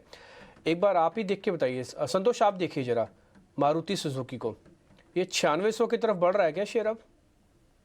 यस डेफिनेटली डिम्पी, ये 9600 की तरफ बढ़ रहा है, बट और इमीडिएटली इंट्राडे पे मुझे 9330 का टारगेट नजर आता है, वहां पर जाके तो शायद थोड़ा पॉज ले, लेकिन जैसे ये 9330 के ऊपर निकलता है तो जो 96 का 100 का लेवल आने वाले समय में अचीव होते नजर आएगा। स्टॉक में क्लासिकल डबल बॉटम फॉर्मेशन का ब्रेकआउट आ चुका है ऑलरेडी, और पुल बैक भी दिखा के वापस ये मोमेंटम पकड़ते हुए नजर आ रहा है। सुदर्शन केम जो भी हमने आपको बताया था 7-8% ऊपर, अब 10% की तरफ चला गया है। ज़रूर इसके अंदर कुछ इस तरह का हो रहा है जो बाजार को सडनली पसंद आया है, छोड़ नहीं रहा है वो स्टॉक। अब आप लेके आइए निफ्टी आईटी इंडेक्स या IT gainers, mid cap IT, Persistent, Cyient जैसे। साइंट में एक सब्सिडी की आईपीओ की भी खबर है जिसकी वजह से काफ़ी, ये देखिए आईटी इंडेक्स ग्रीन में आ गया, 60 रुपये का जंप परसिस्टेंट को मिला है। टीसीएस लेके आइए, साइंट काफ़ी चला हुआ है लास्ट पिछले कुछ दिनों में, इनकी एक सब्सिडी में एक आईपीओ आ रहा है उसकी वजह से, लेकिन अगर आप देखें तो बड़ी बढ़िया सी हरियाली आपको आईटी के स्टॉक्स में नजर आ रही है और मदद दे रहा है ओवरऑल मार्केट्स को। एक बार अदानी स्टॉक्स के ऊपर भी नजर डाल लेते हैं। डायरेक्टर साहब, अदानी का पूरा ग्रुप लिया क्या है, 3 दिन से लगातार चल रहे हैं। एक तरफ तो खुजली हो रही है हाथ में कि यार मोटा मुनाफा बैठा है, एक बार ले लें, ट्रेलिंग स्टॉप लॉस लगाएं, क्या करें। अदानी एंटरप्राइजेस फ्लैटन हो गया है, लेकिन बाकी सारे स्टॉक्स में बढ़िया मुनाफा अभी बन रहा है। सुमित, एक बार विजिट करके बताइए अदानी पोर्ट और अदानी एंटरप्राइजेस, ये 2 खास तौर पर, क्योंकि ये सबसे ज्यादा पसंदीदा स्टॉक्स हैं पूरे अदानी स्टॉक्स में बाजार के। अजय सर, आज जैसे सुबह निकुंज सर ने बोला कि जहां पे बात आती है ट्रेडर्स की तो वहां पे टेक्निकल्स बहुत इंपॉर्टेंट हो जाते हैं। तो टेक्निकली अगर देखा जाए तो कल भी स्टॉक ने थोड़ा सा बेयरिशनेस, मतलब बोलेंगे कि एक प्रॉफिट बुकिंग की तरह वहां पे कंसोलिडेशन दिखाना स्टार्ट कर दिया था। तो कल का जो हाई लगा था दैट वाज अराउंड 2760, और आज भी वो क्रॉस नहीं कर पाया, आज हाई लगा 2742 का। तो बिल्कुल अब यहाँ पे वेट कीजिए, जब तक ये हाई क्रॉस नहीं हो रहा मुझे एक फ्रेश मोमेंटम नहीं दिख रहा है। लेकिन आप नीचे में ध्यान रखिए, जो गैप है, जो गैप कल बना था वो था करीबन 2400 की लेवल का, तो नीचे में आए वहां पे एक थोड़ा सा बाइंग अपॉर्चुनिटी देखिए, लेकिन स्ट्रिक्ट स्टॉप लॉस में यहाँ पे 2400 का मेंटेन करूंगा अगर ऑलरेडी किसी के पास होल्डिंग है तो। ओके, ठीक है। सो ये तो अडानी स्टॉक्स पर व्यू रहा, लेकिन बाजार बहुत अच्छा रिकवर हुआ है। इनफैक्ट अब निफ्टी पर तो बहुत माइनर सा प्रेशर और बैंक्स भी बहुत अच्छे रिकवर हो गए हैं। और लास्ट कुछ मिनटों में बैंक्स क्या, ऑटो ने भी पार्टिसिपेशन किया है, जिससे कि आप निफ्टी ऊपर देख रहे हैं। और मारुति सुजुकी अब लगभग 1% के आसपास ट्रेड करता हुआ दिखाई दे रहा है। दूसरे ऑटो व्हीलर, टू व्हीलर्स में भी आप बजाज ऑटो, हीरो मोटर, इनको भी देखें तो इनकी मूव है। लेकिन रिलायंस इंडस्ट्री वो फ्लैटिश काम कर रहा है। इनफैक्ट कल और परसों दोनों क्लोजिंग ट्रेड में बीटीएससी ट्रेड जैसे लग भी रहे थे रिलायंस, लेकिन कोई बड़ा सपोर्ट अभी तक नहीं मिल रहा रिलायंस से इंडेक्स को। रिलायंस पर क्या व्यू रहेगा कुछ?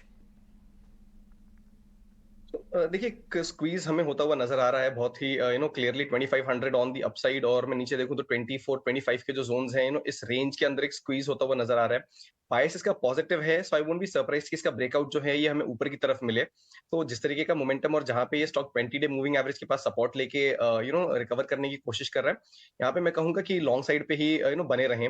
जो इसका सपोर्ट जोन है विच इज अराउंड 24 के जो जोन्स हैं, इनको अपना स्टॉप लॉस बना के चलें।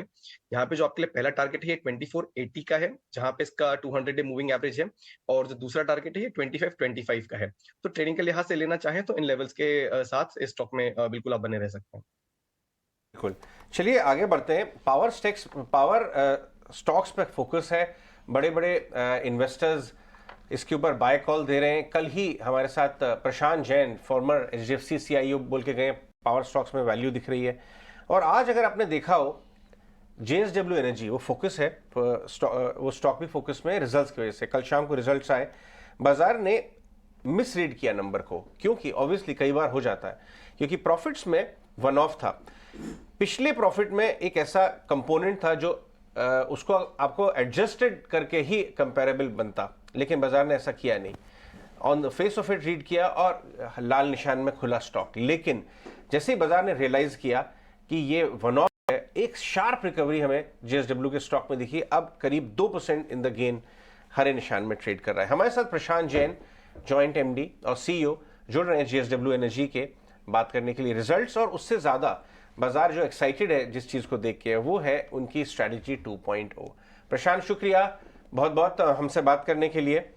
अभी मैं आपने शायद गौर किया या नहीं, बट आप ही के नाम वाले एक बहुत बड़े दिग्गज फंड मैनेजर भी बता के गए हमारे चैनल पे, प्रशांत जैन, जो अब 3P कैपिटल चलाते हैं, कि पावर स्टॉक्स में वैल्यूएशन की जगह बहुत है, एक्सपैंड हो सकते हैं वैल्यूएशन। उसी पे हम एनालिसिस कर रहे थे। तो जो एनालिस्ट अभी बैठे हुए थे हमारे साथ, वो कह रहे थे जो आपने जो स्ट्रैटेजी 2.0 शेयर की है उसमें बड़ा इंटरेस्ट है। कुछ लोगों को थोड़ी अग्रेसिव भी लग रही है, क्योंकि वो 25% हायर पैट और एबिटा की बात कर रही है, जो आपने पिछली बार शेयर किया उससे ज्यादा। आप क्या कहना चाहेंगे, किसके बेसिस पे आपने वो स्ट्रैटेजी शेयर की है, ताकि दोनों को मालूम चल जाए, जो आपके करंट होल्डर्स हैं जो खुश हो रहे हैं इस स्ट्रैटेजी देख के, और वो भी जिन्हें लगता है शायद कहीं थोड़ी अग्रेसिव है ये। Good morning Ajay, no thank you आपके क्वेश्चन के लिए। देखिए हम लोग एक बहुत कंजर्वेटिव कंपनी है और हमारी जितनी भी गाइडेंस होती है वो हम बहुत कंजर्वेटिव बेसिस पे ही देते हैं। हमने जो पहली गाइडेंस 2021 में दी थी, जिसके अंदर में हमने कहा था कि 2025 में हम करीब 10,000 मेगावाट की हमारी जनरेशन कैपेसिटी होगी और 2030 में हमारी कैपेसिटी 20,000 मेगावाट की होगी। उसके सामने अगर आप हमारी परफॉर्मेंस को देखेंगे तो हमने वो करीब एक साल पहले ही 2025 की जो स्ट्रेटेजी थी उसको अचीव कर लिया है। लेकिन उससे खास बात ये है कि जो हमारे कैश फ्लो एंड प्रॉफिटेबिलिटी, वो जो हमने 2025 में फोरकास्ट किए थे उससे पहले ही वो हम अचीव कर रहे हैं। अगर आप देखेंगे कि हमने बोला था कि हमारी एबिटा करीब 2.5 टाइम्स होगी 2025 में, जब हम 10,000 मेगावाट की कैपेसिटी पे पहुंचेंगे। लेकिन आज अगर आप हमारा एग्जिट रन रेट देखेंगे ऑफ 31 मार्च 2023 का, तो हम 1.8 टाइम्स एबिटा और 2 टाइम्स प्रॉफिट के ऑलरेडी अचीव कर चुके हैं जो हमारी स्ट्रेटेजी के सामने। इसकी वजह से हमारे पास में जो फ्री कैश है वो और भी ज्यादा बच रहा है, और उसकी वजह से हमने जो पहले प्लान किया था कि हम करीब 75,000 करोड़ रुपए का टोटल कैपेक्स करने का प्लान था 10 साल में, वो हमने बढ़ा के 1,12,000 करोड़ कर दिया। और उसकी वजह से हमारी बैलेंस शीट की ग्रोथ बढ़ रही है और हमारे प्रॉफिट्स की हमने गाइडेंस को बढ़ाया है। और इसके अंदर में अभी 3 अपसाइड रिस्क और भी हैं। पहला कि अभी ये जो हमने गाइडेंस दी है वो हमने करीब 9% इंटरेस्ट कॉस्ट के साथ में दी है, जबकि हमारी करंट इंटरेस्ट कॉस्ट आज की तारीख में 8.35% है और हमको ऐसा लगता है कि interest rate cycle peak out हो गया है। तो अगर any reduction in the interest rate हम देखते हैं तो हमारी अर्निंग्स और कैश फ्लोज में अपसाइड होगी। सेकंड, हमारा जो अपसाइड रिस्क है वो है कि जनरेशन, हमने जो जनरेशन है P90 लेवल पे कंसीडर किया है और हम लोग उससे ज्यादा ही जनरेशन मार्केट में देखते हैं बिकॉज ऑफ हमारे जो रेन्यूएबल एसेट में, तो उसकी वजह से भी हमारे कैश फ्लोज में अपसाइड आ सकती है। और तीसरा अपसाइड रिस्क है मर्चेंट प्राइसेस हमारी, क्योंकि 15% कैपेसिटी ओपन अप है एंड अगर मार्केट ऐसे ही स्ट्रांग रहता है तो हमारा प्रॉफिट्स में भी upside risk from the merchant capacity देखने को मिल सकता है। तो ये तीनों चीजों की वजह से हम इससे भी बेटर कर सकते हैं। और चौथी बात जो इम्पोर्टेंट है, ये सब हमने without any additional equity from the market consider किया है। हमारे कार्ड्स में और टेबल पे ऐसी अपॉर्चुनिटीज हैं जिसमें हम JSW नियो के अंदर में या तो लिस्टिंग या फिर सेकेंडरी और प्राइमरी मार्केट से इक्विटी रेज करके हम और भी कैश फ्लो को जनरेट कर सकते हैं। और इस बिजनेस की जो हमने 25% की बैलेंस शीट ग्रोथ का प्रोजेक्शन किया है अगले 7 साल CAGR बेसिस पे, उससे भी ज्यादा हम कर सकते हैं।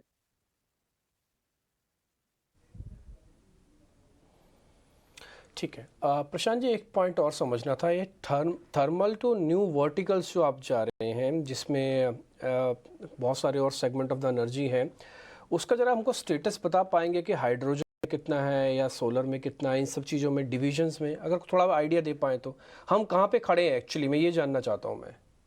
सो डिम्पी जी, अगर आप ये देखेंगे कि हम आज की तारीख में सभी एनर्जी स्पेक्ट्रम में पूरे अक्रॉस द सेक्टर सभी जगह प्रेजेंट हैं, लेकिन हम जो सिलेक्शन करते हैं वो करते हैं कि रिटर्न्स हमको कहाँ ज्यादा मिल रहे हैं। जैसे कि आज हम थर्मल पावर जनरेशन में है, solar, wind, battery storage, pump storage, hydro generation and hydrogen. तो अभी सभी वर्टिकल्स में हमारी प्रेजेंस हो गई है, लेकिन हम जो इसके अंदर में अभी ग्रोथ करेंगे गोइंग फॉरवर्ड वो डिपेंड करेगा कि हमको रिटर्न कहाँ पर ज्यादा मिल रहा है। और पिछले 2 साल 3 साल में हमने मैक्सिमम रिन्यूएबल सेक्टर में ही ग्रोथ की है।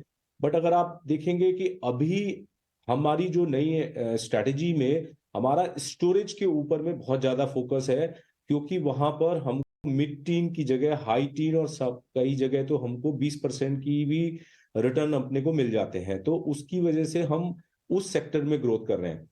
अब इसी तरह हमने हाइड्रोजन के अंदर में अभी एक नया कंस्ट्रक्शन शुरू किया है जो कि देश का सबसे पहला और लार्जेस्ट हाइड्रोजन प्लांट कंस्ट्रक्शन में जाएगा, 3800 टन पर ईयर का, जो कि ग्रीन स्टील बनाने के लिए यूज होगा।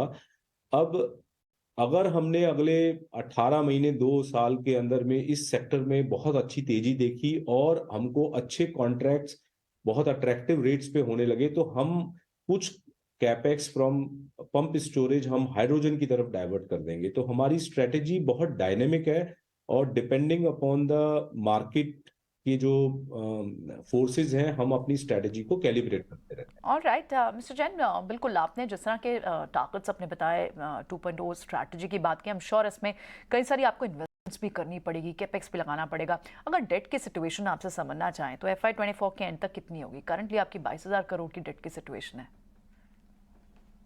देखिए, हमने जो गाइडेंस दी है, हमने ये कहा है कि हमारी जो डेट टू इबिटा है 4 टाइम के नीचे में रहने वाली है। और अगर आप देखेंगे कि हमारी नॉर्मलाइज्ड इबिटा जो है वो 22,000 करोड़ डेट के सामने 5,500 करोड़ की है, जो कि अगर डेट टू इबिटा देखेंगे 4 टाइम्स है।